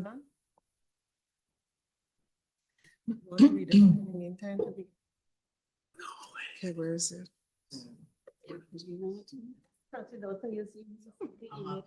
You want to read it, we'll put it on each other's food. There you go. Okay, come on. I'm good with it. I read it over your shoulder.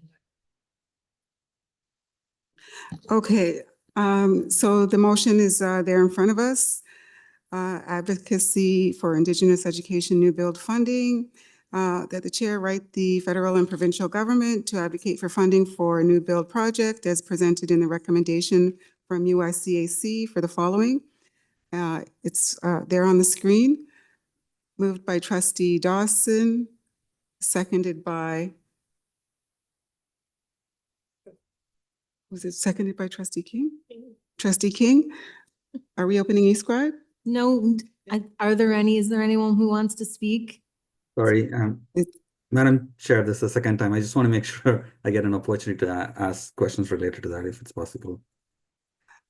Trustee Shan? Okay, so there is, I can't, because we are on the Zoom, I can't see the full motion. It gets cut off on. Okay, it's going to be sent to you.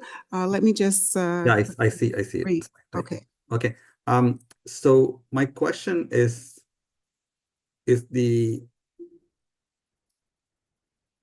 so the chair writing the letter, and maybe this is a question to staff, and through you, Madam Chair. I know there's been this whole process around this new building has taken quite a bit of time. And how has the communication been between the staff as well as to either Elders Council or UI CSC or the school itself? Like how frequent has the communication been? How transparent and accessible has the information been? Because I understand advocating to federal and provincial government, but also internally, are there things that we should be doing better? When I read the motion, it didn't seem only about federal and provincial. It seemed also like a bit of TDSP reflective motion. So I wanted that to be captured in some way. So, but before that, I just want to ask the staff if those channels of communications are happening and what's been the framework to have those discussions. Thank you. And to Associate Director Salmon. Through the chair, I'm speaking on behalf of our system officer, Maya Pichetti, who regrettably needed to leave the meeting.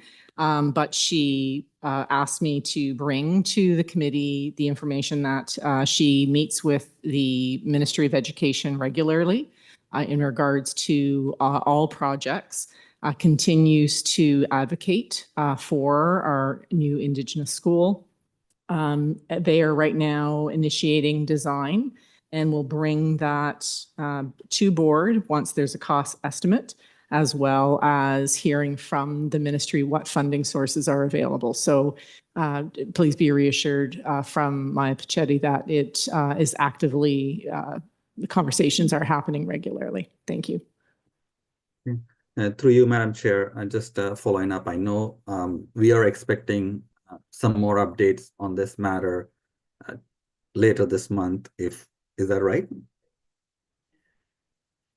To the Associate Director. Thank you, and for the question through the chair.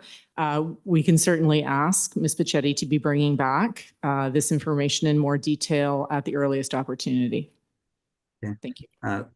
Through you, Madam Chair, there was a motion that was passed, I remember, if I remember correctly, by Trustee Dawson that talked about a few things that are very related to what we are discussing. And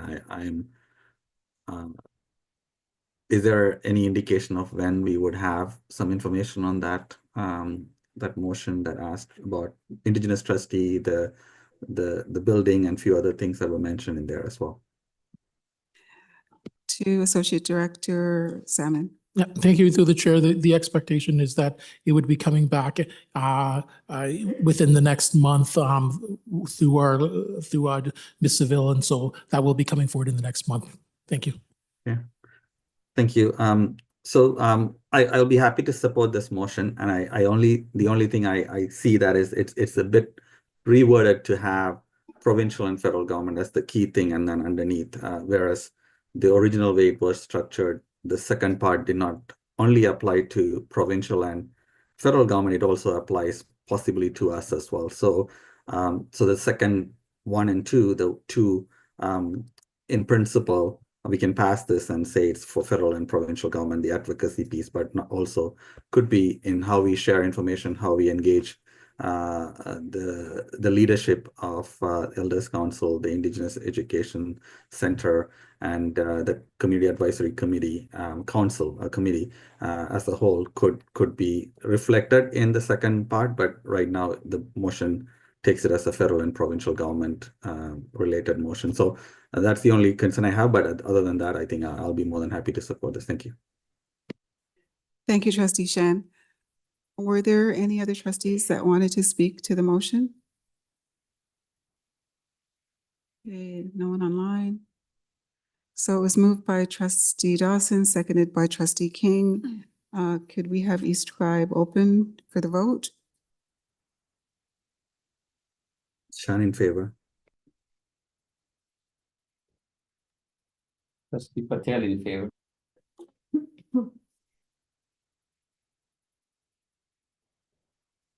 Trustee Loka Rothman?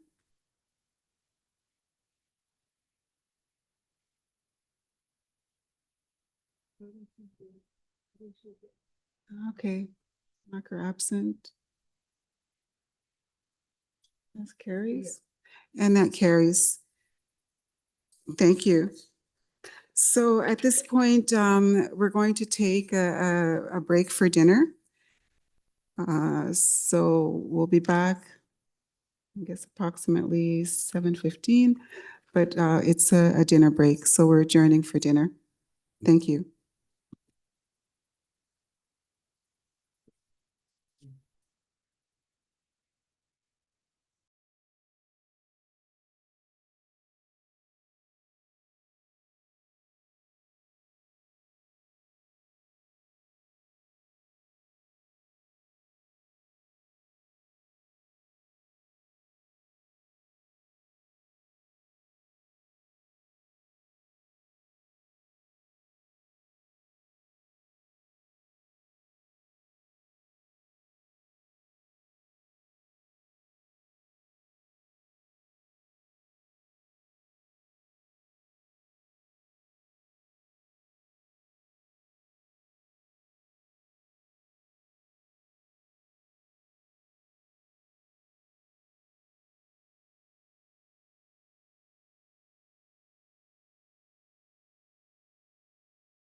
You could put the camera on it.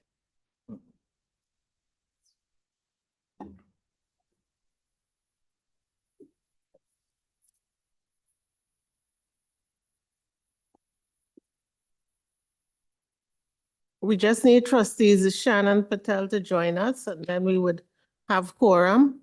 Here, I've been here. Thank you. So we have trustee Williams, trustee Dawson, trustee Shan, and trustee King.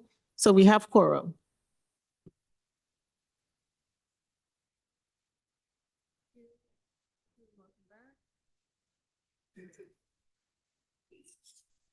Thank you and welcome back. So we're now at the next item in the agenda. The Early Years Community Advisory Committee report of January 24th, 2025. Do we have the community co-chair online? No, we don't. Okay, so we don't have the community co-chairs online at this time. So I can speak to the Early Years Community Advisory Committee report. I'm the trustee co-chair for that Community Advisory Committee.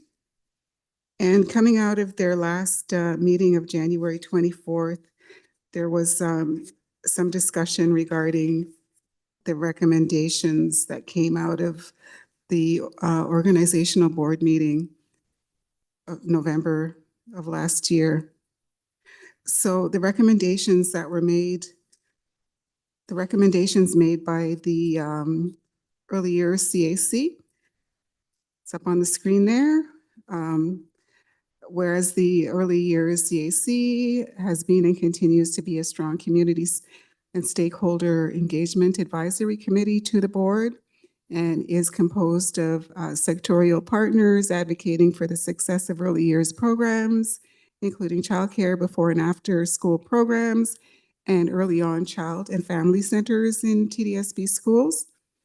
And whereas the Early Years CAC is committed to providing advice to the Board of Trustees and supporting staff's work, including planning, communications, and engagement in alignment with its mandate, terms of reference, and the board's multi-year strategic plan. And whereas the Early Years CAC consistently achieves quorum and has meetings which are respectful, positive, and productive.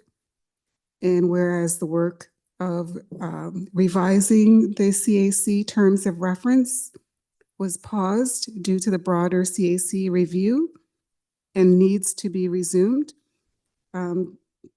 Therefore, it's being recommended that the Early Years CAC continue in its current model of a community advisory committee, and any future review of the model or structure of the Early Years CAC includes a consultation through meaningful and timely discussion with the Early Years CAC prior to consideration by the board. So I can let you know that since that meeting and the discussions at that meeting, there was an update from staff regarding some clarification for that CAC, for the CACs that came out of the organizational board meeting on November 13th, 2024. And the clarification was that the CACs came away with the impression from staff that the work was paused and that staff was going away to look at alternative models in place of being a community advisory committee.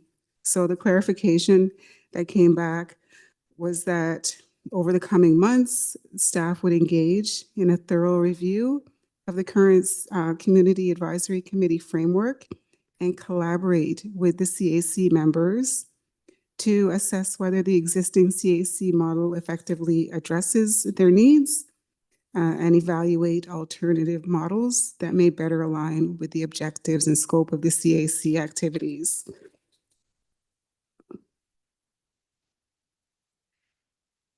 And I think the essence of it was addressing the concern of the CACs that the review meant that they were not to continue as a CAC, and that was the part of the recommendation that was going to be made, that an alternative model was going to be suggested.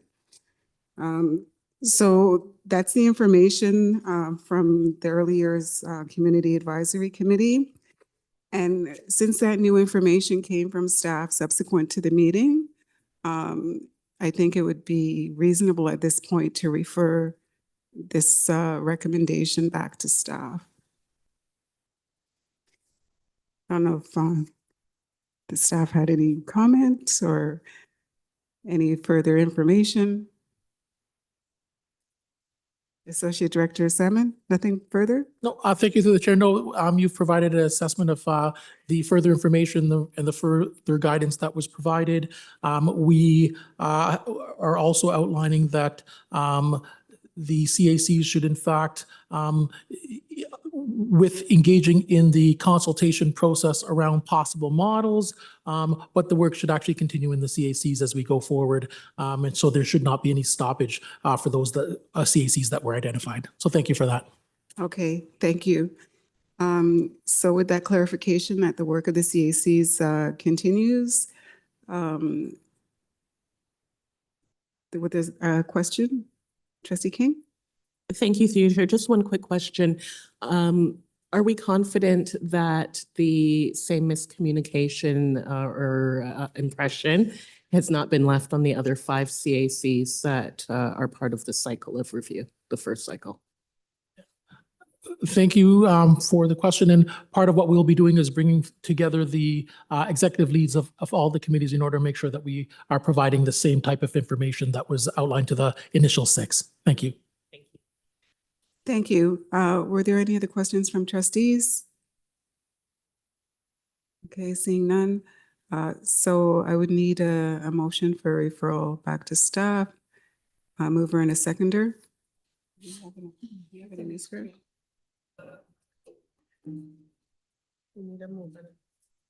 Need a mover and a seconder. I have a conflict. I can't second it. Are you not moving it, Trustee Williams? I thought you were moving it. I can second or move it, doesn't matter. Okay, so moved by Trustee Shan. I need a seconder. Can second it. Seconded by Trustee Patel. Are we going to use e-scribe? Yes. E-scribe? Yes. None in favor.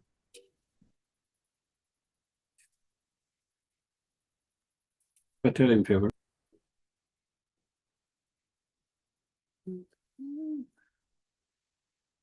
And that carries. Thank you. So we're moving on to staff reports. The next agenda item, the school year calendar 2025-2026. And through to staff. Good evening. Thank you through the chair. Each year, the school year calendar committee puts forward the school year calendar for elementary, secondary, and quad-mastered alternative schools to be approved. There are 194 school days between September 1st and June 30th, including 10 examination days for secondary and 7 professional activity days for elementary and secondary schools. The calendar also addresses winter break and midwinter break. They are established. The key dates in Appendix B have been reviewed by the board's equity team and the Human Rights Office. Consultation has taken place with the school year calendar committee members representing areas of the board that are listed in Appendix A. Consultation has taken place with Peel, York Region, and Toronto Catholic District School Board. It is important that we align with Toronto Catholic District School Board because of the shared student transportation services. The school year calendar is submitted to the ministry by March 1st. Happy to take any questions. Thank you, System Officer Lawrence. Do we have any questions from trustees? Trustees online?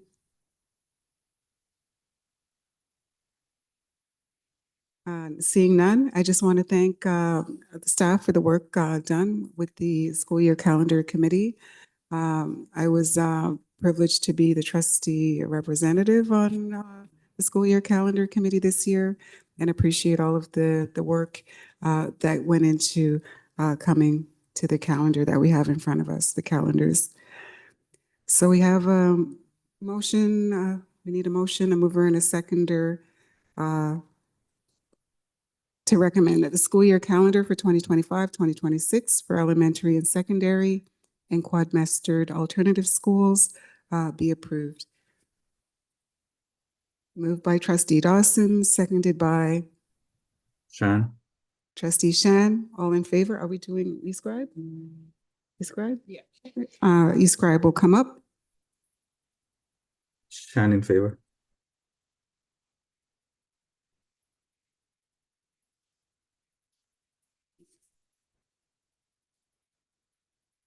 Trustee Patel in favor.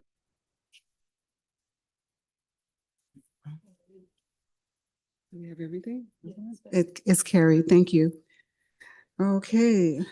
And thank you to Mark Ellis as well, people and culture in the room for the amazing work to put this together. The next agenda item, the Math Achievement Action Plan, Report 2 for 2024-2025. Through the staff. Thank you, and through the chair. I'm very pleased to bring forward the Math Achievement Action Plan. At TDSB, we value high quality, consistent, equitable instruction and assessment in mathematics. This year's approach is clear and structured and focuses on improving instruction that meets students' needs. A key component is the professional learning that has been taking place and will continue. It empowers educators to use evidence-based instructional strategies effectively. The math plan fosters continued accountability, and we will continue to measure students' achievement. I'll now turn it over to ask Dr. Holder to provide the update for today. Thank you. Thank you, and good evening, trustees. This report is the second of 3 Math Achievement Action Plan updates for the 2024-2025 school year. It highlights the efforts underway to support mathematics learning and achievement at the TDSB, as well as the next steps to further support these actions. Summary and context. The Mathematics Achievement Plan update aligns with the strategic directions within the multi-year strategic plan and also highlights professional learning offerings, educator attendance, and growth in educator confidence to teach mathematics. Also highlighted is the increasing use of digital tools to enhance student understanding of math concepts in math learning partnership schools. Student perceptions related to math confidence, importance and understanding, and budget implications for the TDSB. Next slide, please. Attendance and impact of professional learning sessions. During the fall of 2024, 509 TDSB educators representing 89 math learning partnership schools and 130 non-math learning partnership schools attended at least one session of the 5 professional learning series offered by the Central Math Department. We are now into cycle 2 of professional learning offerings. As of January 10th, we had registration of 485 educators. At January 28th, that number was 557, and we are currently at 630 TDSB educators registered to attend professional learning. We are hoping that by the end of this week, that number will exceed 700. So we are definitely trending up in the right direction. Exit surveys at these professional learning sessions indicated that between 72% and 90% of participants expressed increased confidence in teaching mathematics after attending these central professional learning offerings. Additionally, among the educators who attended TDSB subsidized Math AQ courses and completed the exit survey, 75% of them indicated that completion of the course led to a considerable or large improvement to their confidence to teach mathematics. Next slide, please. We have experienced some challenges with attendance at professional learning sessions. Discussions with schools indicated that central professional learning offerings should have been launched slightly later in the 2024-25 school year in order to improve the feasibility of educator attendance and enhance registration numbers. The following strategies are among those being leveraged to improve educator attendance at these sessions. More advanced and direct communication with superintendents of education, administrators, and teachers about upcoming sessions. Detailed discussions between SOEs and administrators about attendance at central professional learning offerings during math-focused school visits, and broader sharing of the impact of professional learning sessions on educators' confidence in teaching mathematics. Another key strategy we are using is the offering of new and exciting professional learning sessions to promote multiplicative thinking and algebraic reasoning, and of course, mitigating the impact of occasional teacher shortages by making arrangements for OT coverage well in advance. This slide is an image that captures TDSB educators representing a range of diversities engaged in professional learning sessions across the district. Next slide, please. Student math confidence. Math perception data points to an increase in student math confidence over the past year. This bar graph indicates that since fall 2023, there has been an increase in student math confidence, with the most notable increases occurring in grades 3 and 9. The grade 9 data points are being closely monitored due to a change in the scaling of the question that may have contributed to the large increase noted in grade 9. Next slide, please.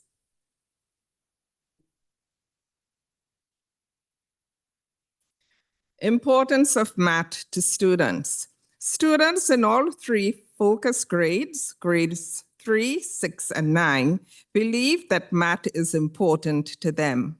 It's important to note that students have maintained their perceptions of the importance of mathematics as they have progressed through their educational journeys. Next slide, please. Student understanding of math instruction. Students were asked if they can understand most of the math they're taught. About 2/3 indicated they can. Grade 6 students were most likely to agree at 70%. Grade 9 students were the least likely to agree at 61%. There was a little difference in levels of disagreement between grades. We at the TDSB are continuing to focus on implementing high-impact instructional strategies that will enable all students to experience a sense of belonging and understand the mathematics being taught to them in TDSB schools. This includes working collaboratively with educators across the district to implement direct instruction, universal design for learning approaches, to center student identities and help them to make real-world connections with the mathematics. Next slide, please. Student math confidence. This picture is an example of confident math learners in the TDSB elementary schools. They are immersed in a number of strategies to move them along the early numeracy continuum.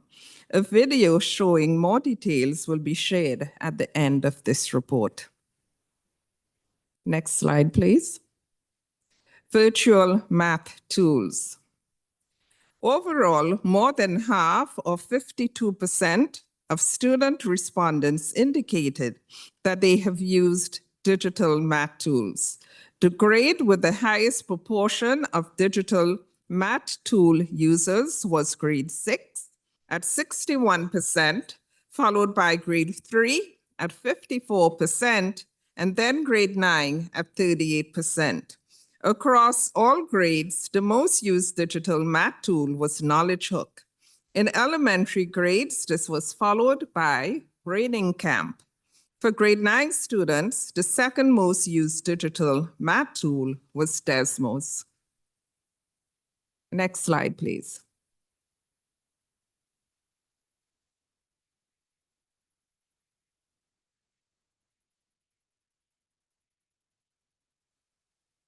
So go down one and then go.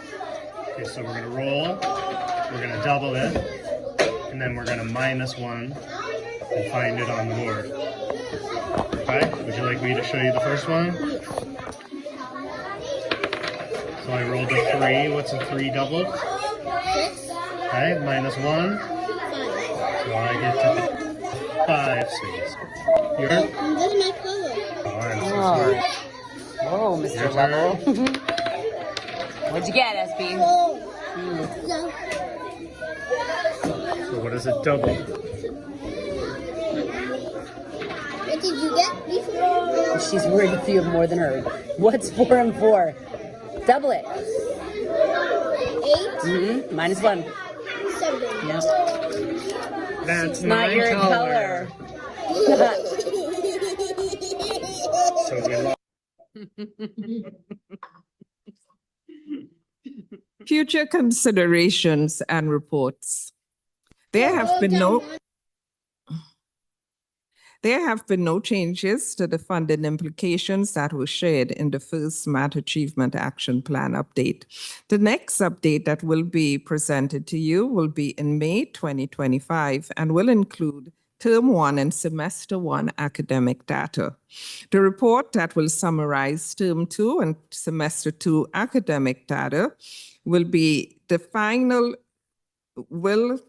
occur in October 2025. At that time, we will also share the Math Achievement Action Plan for the 2025-2026 school year. Thank you.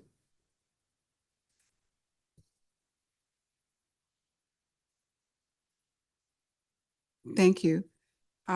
Excellent report. I especially like the giggles of joy from that child as he engaged in the math learning. That was an excellent report. Just looking around for any questions from trustees. Trustee Dawson. Thank you through the chair. I really loved this report. I cannot overstate how much I appreciate when there's a PowerPoint, and the video was just such a nice and cute touch. I do have a couple questions. You answered a lot of my questions though, and I have a bunch written down. So there was mention in the report of a grant from the ministry that subsidized some learning to $450 per person. And I was just wondering, do we get a lot of grants like that? Like how many grants have we received over and above core education funding? Through the chair, that is it's one of the REP grants that we get from the ministry. And that was to fund the additional qualifications courses for math that teachers are allowed to take. And they take that outside of their work time. Thank you. And I do want to acknowledge that you've done such a great job of gauging why there was a low attendance and responding to some of the feedback. So I think that was excellent. That was another one of my questions too. About math confidence, it was interesting, if I interpreted this correctly. It seems that math confidence is the lowest for grade 6s, but then they also responded that they understand most of the math they're taught. So I just wondered if you had any comments on that. A couple of comments. First of all, the math confidence in grade 9 appears to be the highest. And as we indicated, we are monitoring closely because there was a change in the scaling to the question. And that might have accounted for some of the numbers indicated in the bar graph for grade 9. Nonetheless, students are becoming more confident at math at the TDSB. We are monitoring closely. We are seeing growth as compared to the previous year. And we are confident and hopeful that success will lead to greater success. And as students continue to become more confident at mathematics, that will also have a positive impact on student achievement. Thank you. And through the chair, just want to add that Dr. Cameron spoke about this at our last meeting as well. And he spoke to this trend being similar in other surveys that we've done, including the climate, so that they see there's a bit of a dip in the grade 6 and then increase again. Thank you. That's interesting. Okay, these are my questions, but for those of you listening, I just want to give a plug for Knowledge Hook. My grade 5 loves it. She finishes everything that she's assigned right away. For a kid who hated math last year, I'm just, so excited that we have these digital tools at our disposal. So just want to give a plug to parents who may be listening. Thank you. Thank you, Trustee Dawson. Trustee Laskin. Thank you very much, Madam Chair. Reports like this are really the raison d'etre, because people always say to us, like we're always in the news, but it's never about achievement. It's always about all the other subject matters. So I guess through staff, I'm just going to say this needs to be a good news story coming out of the board meeting. It needs to be highlighted. So maybe we can get some positive press about what we're actually doing about achievement in our schools. So I just wanted to raise that, and I'll look for 3 other colleagues to remove it from the consent agenda. Thank you very much. If I may, through the chair, it will be our pleasure to really make some of the data and the work that we're doing pop. So thank you, Trustee Laskin. Thank you, Trustee Laskin. Trustee King. Thank you, through your chair. I want to echo trustees that this is a great report and it's good news, and really encouraging to see again how you've taken some of the feedback and responded to it in the report for us, so we can see how things are moving forward and you're applying what you're learning. And we really saw that with the professional learning, so thank you. I have a similar question on the student learning side. You shared some data around students' understanding of math instruction. And looking at grade 9, 31% saying no, that they're not understanding math instruction. And I just wanted to look at that a little closer and understand just what you've read into that. And my specific question is if some of that is related to literacy or not, or if this is purely about understanding of the math work and concepts. And then how do you similarly take this feedback and where does it kind of see itself responded to as part of the process? Thank you for that question. Definitely, as students go through the grades, the math becomes more complicated. And at the TDSB, we have focused heavily on numeracy. In mathematics, there is something called Van Heel's levels of geometric understanding. And what that indicates is that students really need to be proficient in geometry and spatial sense in order to understand more complicated math concepts. And so Superintendent Dilworth and I, what we have been focusing on is more of a cross-stranded approach where we are providing professional learning to the system in other strands such as geometry and algebra. We are also looking at developing students' abilities in those areas. And so we also have professional learning in algebraic thinking.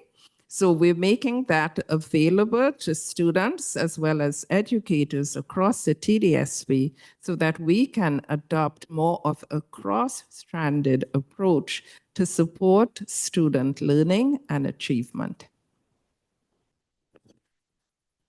And just to add to that, obviously grade 9 is a year of transition. Teachers teach a little differently. Students are moving from a more of a family atmosphere in some cases to the unknown.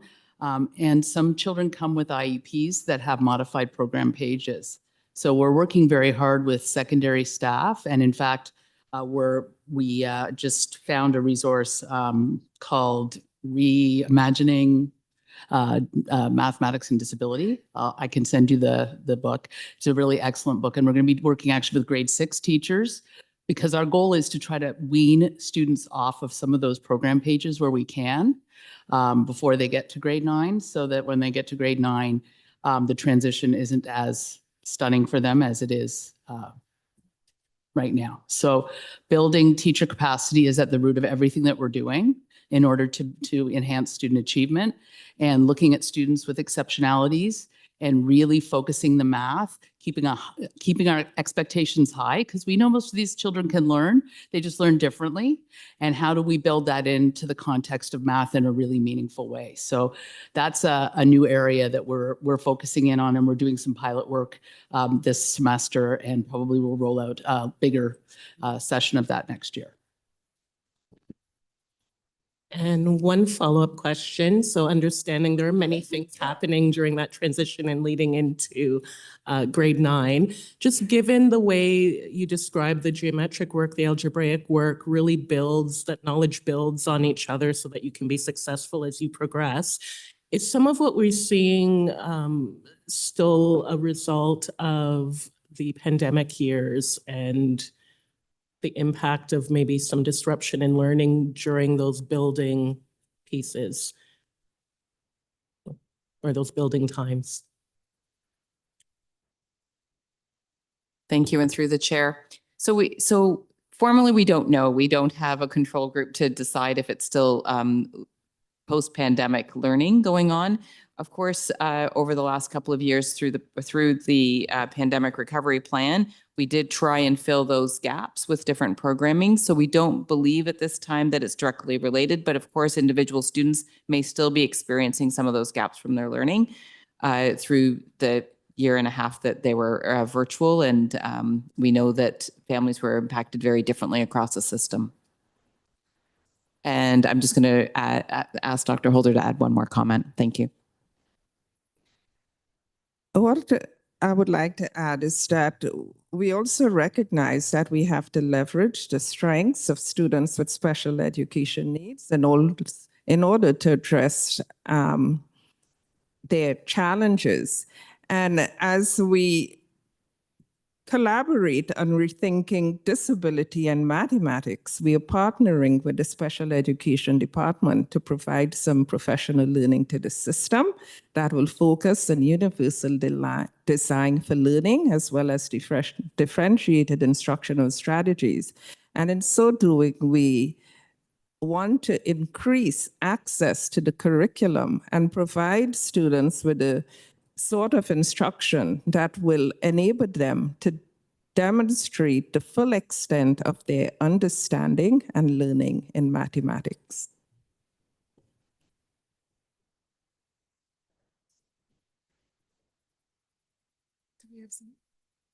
Trustee McLean?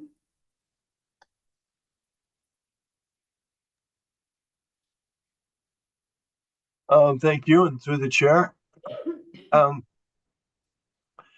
And thank you for the report. Thanks to the staff for doing the report, and it was an interesting read and encouraging. And I certainly agree with my colleague Trustee Laskin that we should, that we should pull this and talk about this some more at our board meeting. But I'm wondering if we've noticed a connection between once students change their perception around whether they're, about math and that they're excited about it, whether that translates directly to, to added success. Are they, once they get over the little hurdle that some of them think that, they're not that they're not good at math, or that they're actually capable of achieving more.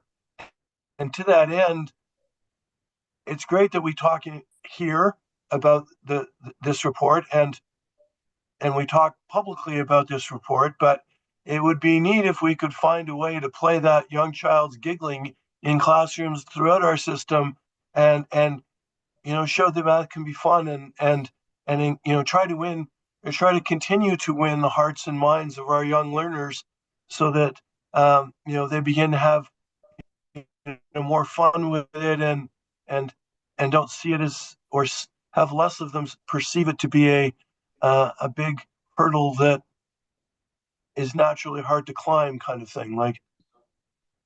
So I'm just trying to get around perception and trying to change the initial perceptions that young students may have. Thank you for the suggestion, Trustee McLean. We will certainly try and figure out how we can share that beautiful video. And so we know that student engagement in math plays a key role as they acquire math skills and their knowledge. So we want to make sure that they are engaged, as you put it, that they will focus deeply into the knowledge and the skills that they're developing. And we also know that engagement comes from understanding. So as we understand, we become more engaged, and it is one of these wonderful circles. So I'm just going to turn it over to Liz again for another comment. Thank you. Thank you. So in the math survey included in your package related to the math report, there is some information about math growth mindset for students. So this again speaks to students' perceptions about mathematics. And when it comes to a growth mindset, students were asked if they believe that almost everyone can understand math if they were able to work at it. And 67% of students agreed. So we are also working in terms of providing positive feedback for students, improving their math confidence. And once they further develop their growth mindsets, we think and we are hopeful that this will also translate and contribute to higher levels of student achievement. Thank you. And through the chair, yeah, I really do think it's a little bit of a snowball. Once you can get it going and you can get it rolling, then it becomes self-fulfilling and it builds on itself. So I congratulate everyone on their efforts to that end. And this was a fun read. We accept the challenge, Trustee McLean. Thanks. Thank you. I don't see any other questions from trustees. And with that, just appreciation and thanks for this really inspiring report, I would say, to Associate Director Shishko, Executive Superintendent Panagiotopoulos, System Superintendent Stillworth and Dr. Holder, and centrally assigned Principal Salvo. Wonderful. We're moving on in the agenda. Oh, sorry, a mover and a seconder for a recommendation, receipt of the report, moved by Trustee Dawson, seconded by Dan? Trustee Shan. Are we doing this by e-scribe? E-scribe is opening. Chan in favor. Trustee Patel in favor.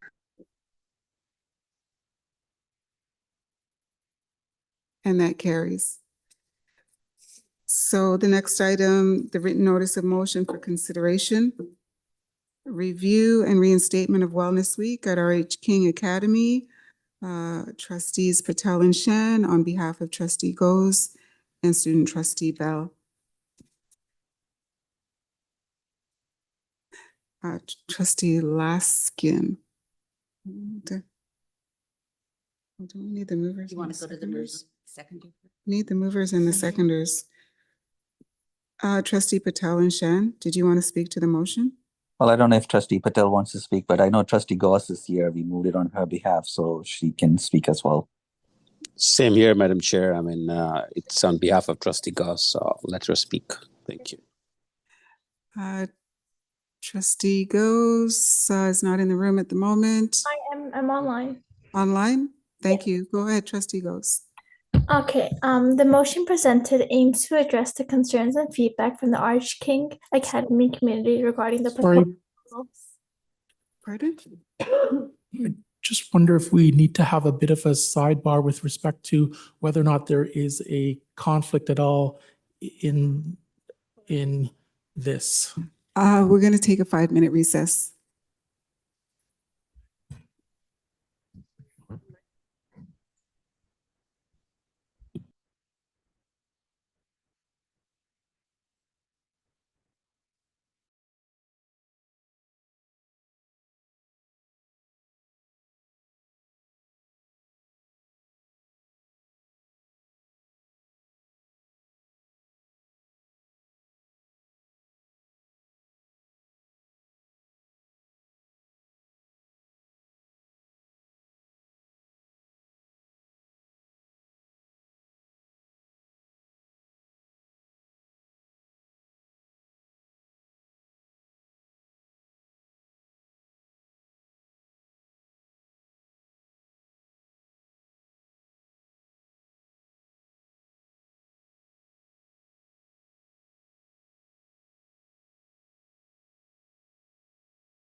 Trustee Gauss, could you please pick up your phone? Thank you. We're trying to call you.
We've resumed the meeting.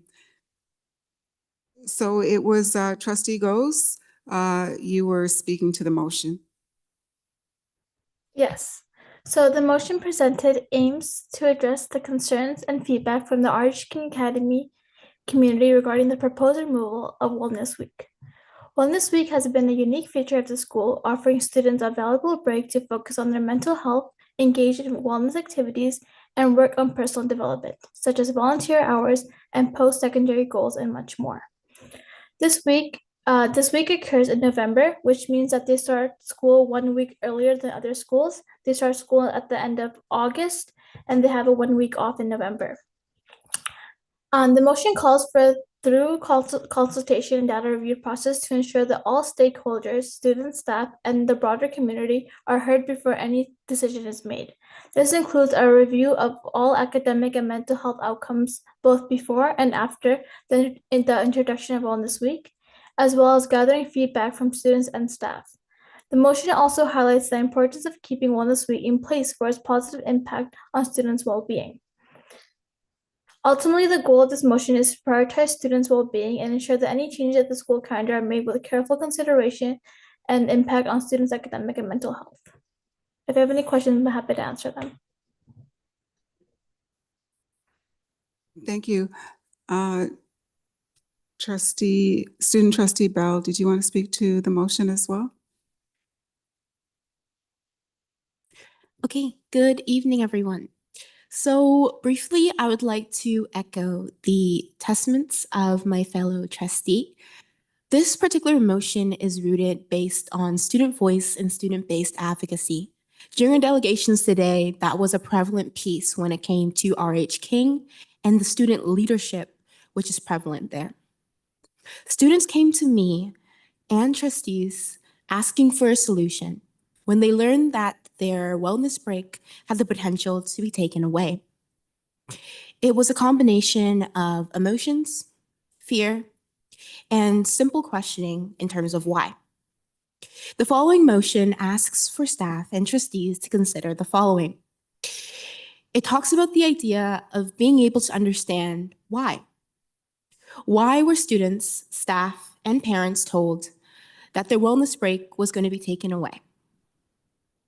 Based on student-based consultations, the delegations you heard today, and the various meetings I've had with RH King students and the parents that we heard from today as well, it is clear that students, parents, and even staff strongly believe that the break is beneficial to students based on wellness, future preparedness, and overall student leadership.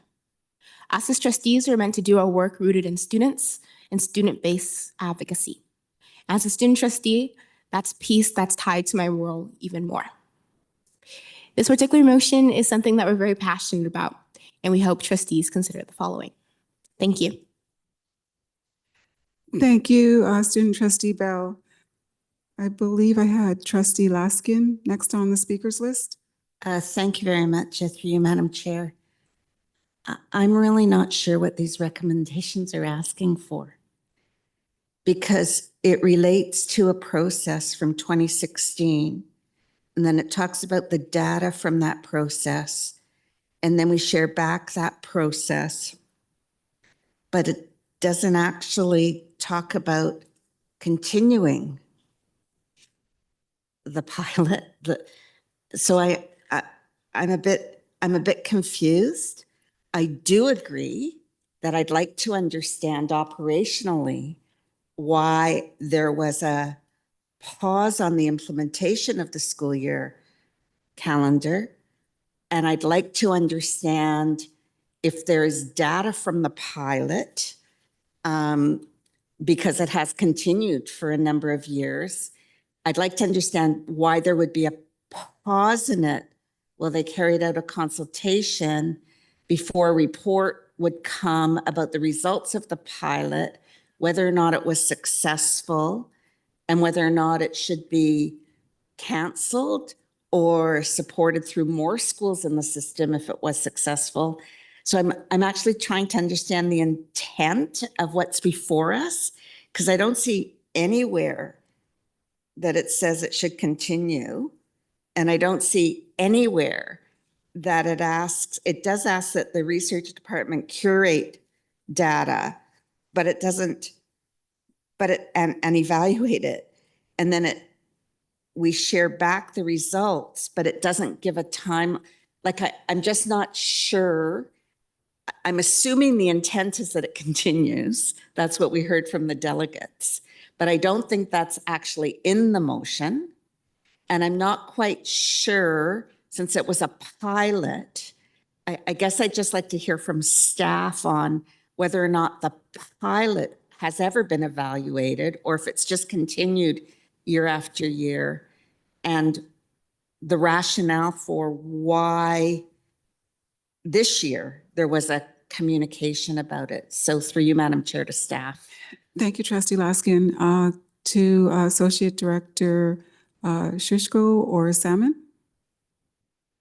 Thank you. And through the chair, I'll start off and then I'll ask Executive Superintendent Addo to speak to some of the specifics. Part of what this particular pilot project back in 2016 was to do, I believe it was supposed to be a 3-year pilot that would then be evaluated through our research department and based on community consultation with staff and with others, was to bring forward an actual recommendation whether or not the pilot should continue or not.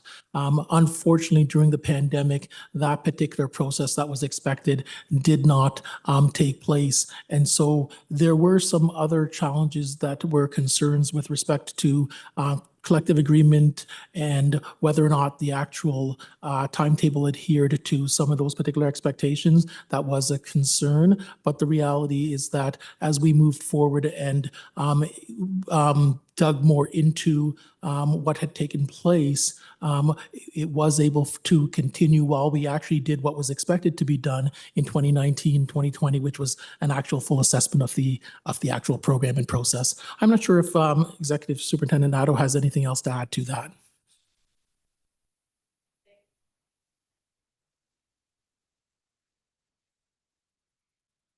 Thank you. And through the chair, Associate Director Salmon, you provided a good overview. During the 3-year pilot project, there was the requirement for a review. During the pandemic had put a pause in that review. So here we are now in 2023-24, having a process to look at the data that has been collected from a variety of sources and assess where we are with the modified program. Thank you. So sorry, Madam Chair. So is the school operating on a modified program for the 2024-25 school year? Thank you. Through the chair, yes, for this current 24-25 school year, RH King is operating on a modified schedule. Thank you. Through you, Madam Chair. Was the results from the pilot ever presented to the committee? Through you, Madam Chair. Thank you, and through the chair. And that's where we are today, Trustee Laskin. So it was meant to be a 3-year pilot project. At the end of the pilot project, there was to be a review to see what the impact has been for students. Due to the pandemic, that has been delayed. So that is the process that we are undertaking presently. So if I'm clear, so we're in February of 2025. There hasn't yet been the report back for the pros of I'm trying to get that language, on the pilot. Kids are optional attendance is over. Kids will begin to choose their process. So I guess I'm trying to understand, is until that report back comes, is the pilot continuing for 2025, 2026? Because I'm concerned that we've run out of time to change the school year calendar for 2025, 2026 at this school when those results haven't been presented. Or through you, Madam Chair, to staff, I'm also not clear if this was a board motion to do the pilot, if this was a recommendation from staff to do the pilot. I haven't reviewed what that board resolution was. Was it a staff report that came to board? Was it a trustee motion to do the pilot? Because I guess what I'm trying to figure out is this operational, or is this as a result of a motion that would then need the board to do something about it?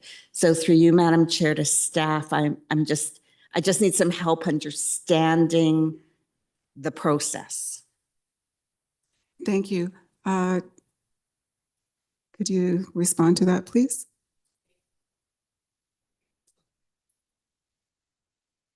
Thank you, and through the chair, thank you for the question, Trustee Laskin. It's almost an and. So originally, back in 2015, it was a board motion. It is, if we flash forward to present day, we would consider this a operational consideration, but because it was originally a board motion, we are bringing it back to the board for approval. So again, through you, Madam Chair, what I'm missing is until this motion appeared, which was trustee driven, I had no idea something would be coming to the board or when it would be coming to the board. So my question to staff through you, Madam Chair, in my last 12 seconds is there enough time for that report back to come to the board to affect what is going to happen in the 25-26 school year? Thank you, and through the board. The timeline that we have is at the May 2025 PSSC and board. The recommendation will be presented to the board for approval. And I hear the tightness of the timeline, but that's the time frame that we're working with. Can you add me back to the list to continue? Unless another trustee is going to follow it up. Thank you. Thank you. Thank you, Trustee Laskin. Trustee Dawson. Thank you, through the chair. So I'm just trying to wrap my head around the same things as Trustee Laskin. So thank you for your questions. So I guess I'm confused about the stopping of the pilot before a report back to board, at which point a decision could be made impacting a subsequent school year that would not do it in a way where it's totally disrupting kids' enrollment. And so is it possible to extend this pilot through the 2025-26 school year until such time that we get a report back, we can evaluate and then provide further direction for the 2026-27 school year. Through the chair. So thank you. And I'm just going to go back to the question with respect to students being able to make appropriate decisions based on as much information as possible. My understanding, and I'm going to ask for Executive Superintendent Addo to also speak further to this in greater clarity, is that as we were engaging in the option sheets for students moving from grade 8 to grade 9 in the student information sessions that were held, we outlined this particular ambiguity to those particular students at that point in time, such that individuals going from 8 to 9 would be aware that this conversation was taking place with respect to the assessment around the programming. Executive Superintendent Addo? Thank you, and through the chair, that's correct. Back in November for the grade 8 night, the students were notified that the calendar and bell schedule for 2025-2026 was currently under review and that they would be provided with an update on the final schedule as soon as it's known. Okay. With all due respect, though, an update in May is not enough time for, like, I can see how they're really stressed out right now. And this is a school with like an optional attendance specialized program within it as well. So there's decisions needing to be made. What are the obstacles to extending this through the 2025-2026 school year?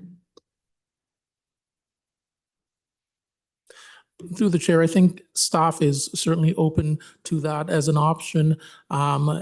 If that is the guidance that's provided through the Board of Trustees, we want to make sure that all of our students are, their voices are appropriately heard and that we also give enough time for this particular process to take its course. So staff is certainly open to that if that's the guidance provided through the board. Thank you.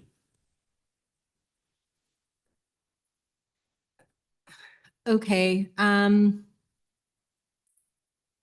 conferring with the mover, and it appears that the intention behind the motion is for the program to be extended while this work is being prepared. I think that that was maybe a miss in the original motion.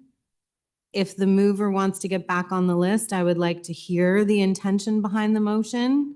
I'm just putting it out there because at this point, I would add that to this motion, but would like to understand if that's part of the intent behind it. Thank you. Thank you. I have Trustee Laskin back on the speakers list. Thank you, through you, Madam Chair. Why I guess I'm confused is usually when you do a pilot, there'd be a recommendation from the pilot, which I understand will come in May, on the successes of the pilot. And I would assume the recommendation would be this was either this was very successful and therefore should be expanded to X, Y, and Z, or there are operational concerns, which I was being implied, but I haven't seen anything in front of me, to the pilot that means, again, X, Y, and Z, and as a result of that, it can't be continued based upon or expanded based upon these concerns. So I guess my confusion was until this is here, we wouldn't have understood something's coming in May. And there's no ask in here in the motion that implies that it needs to be continued while number B happens. And I do think, although I appreciate that the students going from grade 8 to grade 9 were informed that there could be a potential of a change to the school year calendar, the students that are currently in the school don't have that same consideration, like because you're in the school, right? So I guess to Trustee Dawson's point, I think the motion needs to ask for something, and then it can be, recommended or not recommended by the committee. And then at least then the board would understand what it is the committee would be recommending. Because right now, if the committee supported all of this, I have no idea whether the program's continuing or not, frankly. And I see the point about that the associate director spoke about, it would be considered operational. So if it's considered operational, I'm assuming the recommendation coming is just for receipt. It wouldn't be for approval if it was operational. So I am a little bit confused. Because that's coming in May and we're still in February, I wonder if the best thing is to refer it to, I don't know what to do. I'm not a member of the committee.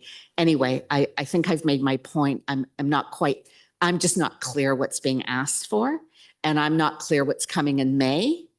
If staff are determining that it's operational, whatever's coming would be for receipt, not for approval. I just think if I was a student or a parent of a student who deputed to us tonight, I would be very confused too and want some clarity on what my school year in September of or frankly in August of 2025 might look like. So I think I've made my points. Thank you, Madam Chair. Thank you. And if I could pass the chair for a moment. Go ahead, Trustee Williams. So just seeking some clarification from staff. From what I've heard, it sounds like the grade 8s were given like a heads up about the possible change. But during the delegations, we heard that there was notification that there was a pause, that there would be a pause. So I'm like hearing conflicting information. Just looking to simplify this a bit, just to extend the pilot through to the 2025-2026 school year, staff report back on the pilot with recommendations.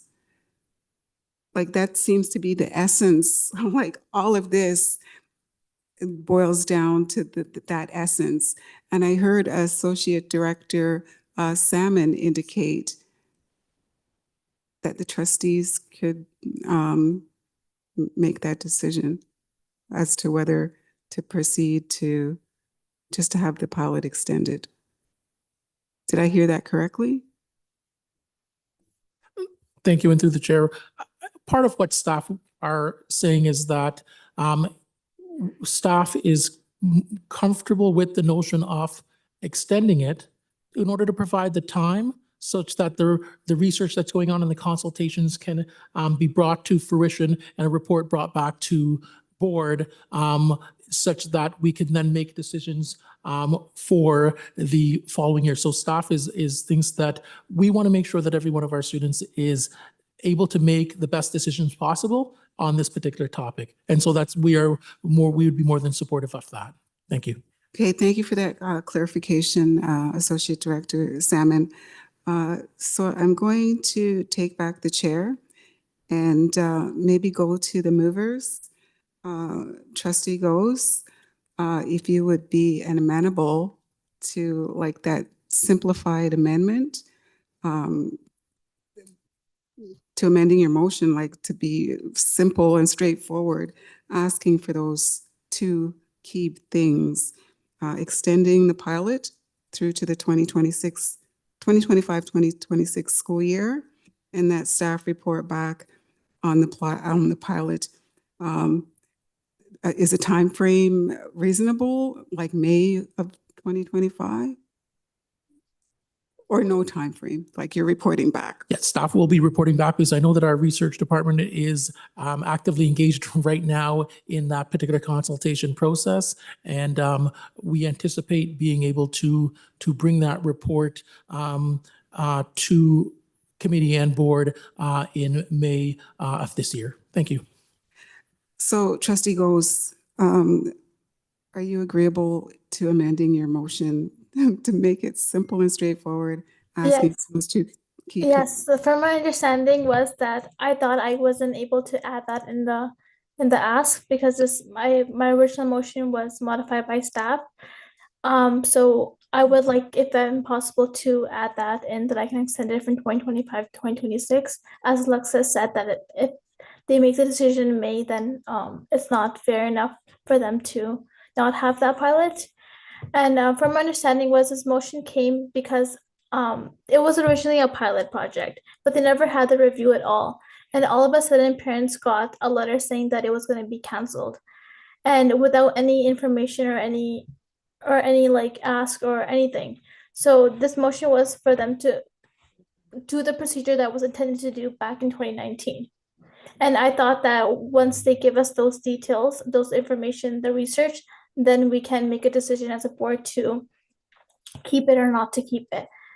So that was the idea behind it. I'm not sure if that was the right idea or not, but if I'm able to amend the motion to add that, if my movers and my seconders, Trustee Shannon and Patil, are okay with that, then I would like to proceed by adding that. I also want to thank them both for moving this motion for me. Thank you, Trustee Goes. I'm- Trustee Shan? I'm good with that. Thank you. Trustee Shan? Sorry, I said I'm good with that. Thank you. Trustee, we just need some clarification for governance. So basically, you're changing the resolve clauses to simplify it to parts A and B, that the Wellness Week pilot at RH King Academy be extended through the 2025-26 school year, and the director bring a report back to the Program and School Services Committee in May 2025, correct? Yes, correct. Thank you. So we'll get that ready for the screen.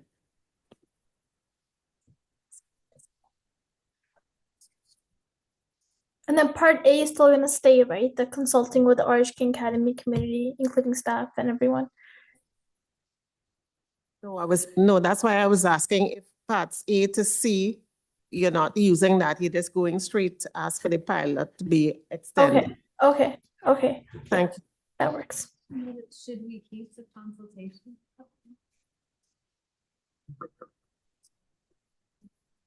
I think if they're doing the review, then the consultation part should be in there because that was a part of the original motion back in 2019 that they were supposed to do that. So I think if we keep it that way, it would work, but I need a clarification.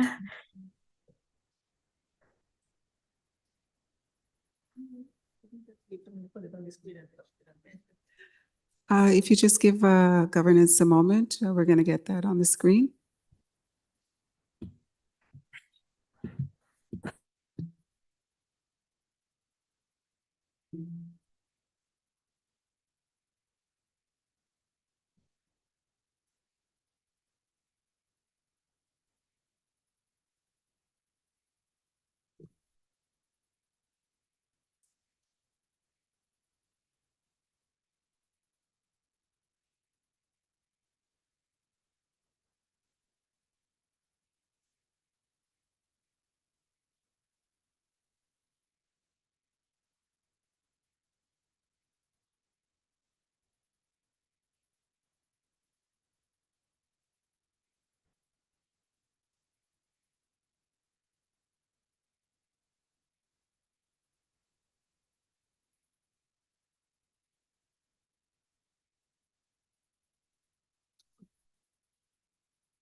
Okay, we'll have it up on the screen shortly.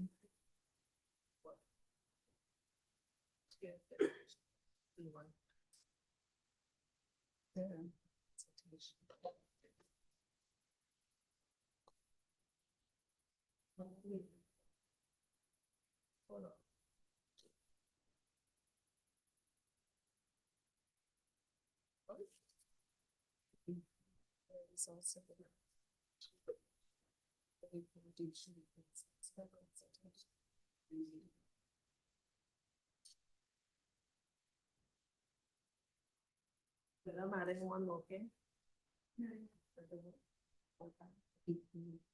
Results of the consultation.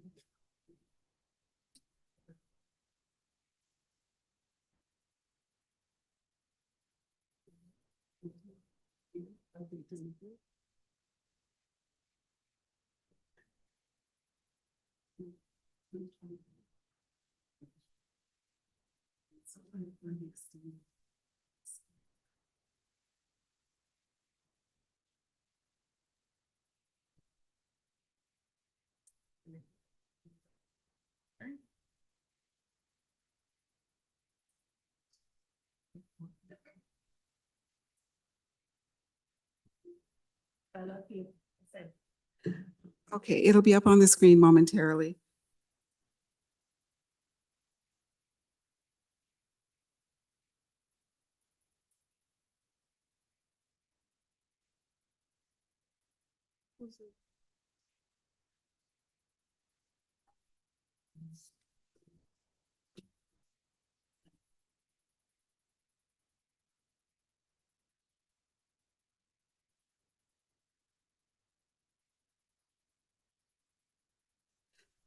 So trustee Goes and student trustee Bell, if you could just have a look and confirm that the simplified amended motion captures the essence of what's being asked. It looks good to me. There's a typo on the first one. It should say 2025, 2026. 2025. Yeah, it didn't go through. I saw it corrected in front of my eyes, but it didn't appear. I can attest, I saw her type 2025. Okay, there you go. Okay, so be it resolved that the Wellness Week at RH King Academy be extended through the 2025-2026 school year, that the director report back to the PSSC in May 2025 on the results of the pilot, and that the report back include the results of the consultation and data review. Trustee Bell, student trustee Bell, did you want to speak to this? Yeah, I just had a quick question. Just to clarify, because we heard it based on delegations, and my fellow trustee colleagues as well. I just wanted to understand how exactly the communication originally got to parents, staff, and students that the break was going to be paused/stopped in general. Like, how did that original messaging come across if we were doing consultation/research with the research department up until May to present in May? Thank you. Through to staff. Executive Superintendent. Thank you, and through the chair. Back in the early fall, as part of a goal of the central staff was to bring the secondary schools in line under one calendar. And that was then communicated to RH King staff and community. So the pause that we are talking about here today was the pause to stop the modified program for the next school year. So it was a slowdown to take a look at what the original motion was, ensure that there was a clear process to understand the impact to students of the pilot project and see how we can move forward from there. And I might just also add that a communication was sent to the student, staff, and community in December to RH King, providing them with a summary of data that has been present so far, from including some of the data that was included from the delegates from the surveys, as well as what the next step consultation looks like. So on February 18th, there will be a in-person consultation with the school council as they requested. The student, staff, and community had asked to be engaged through a survey.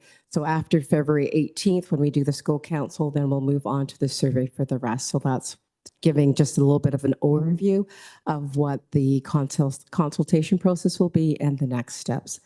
Thank you. Thank you for that answer. And through the chair, back to staff. I just wanted to ask just for another piece of clarification.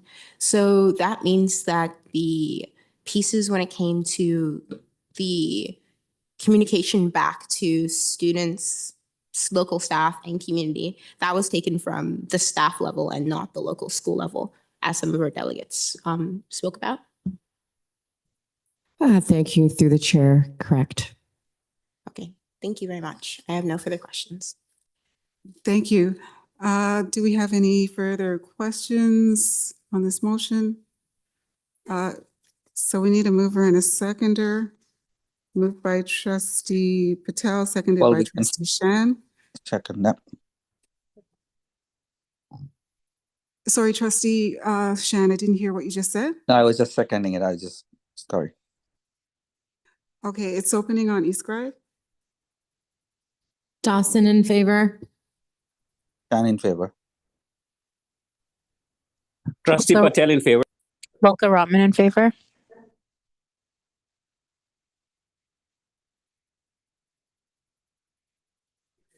And that carries.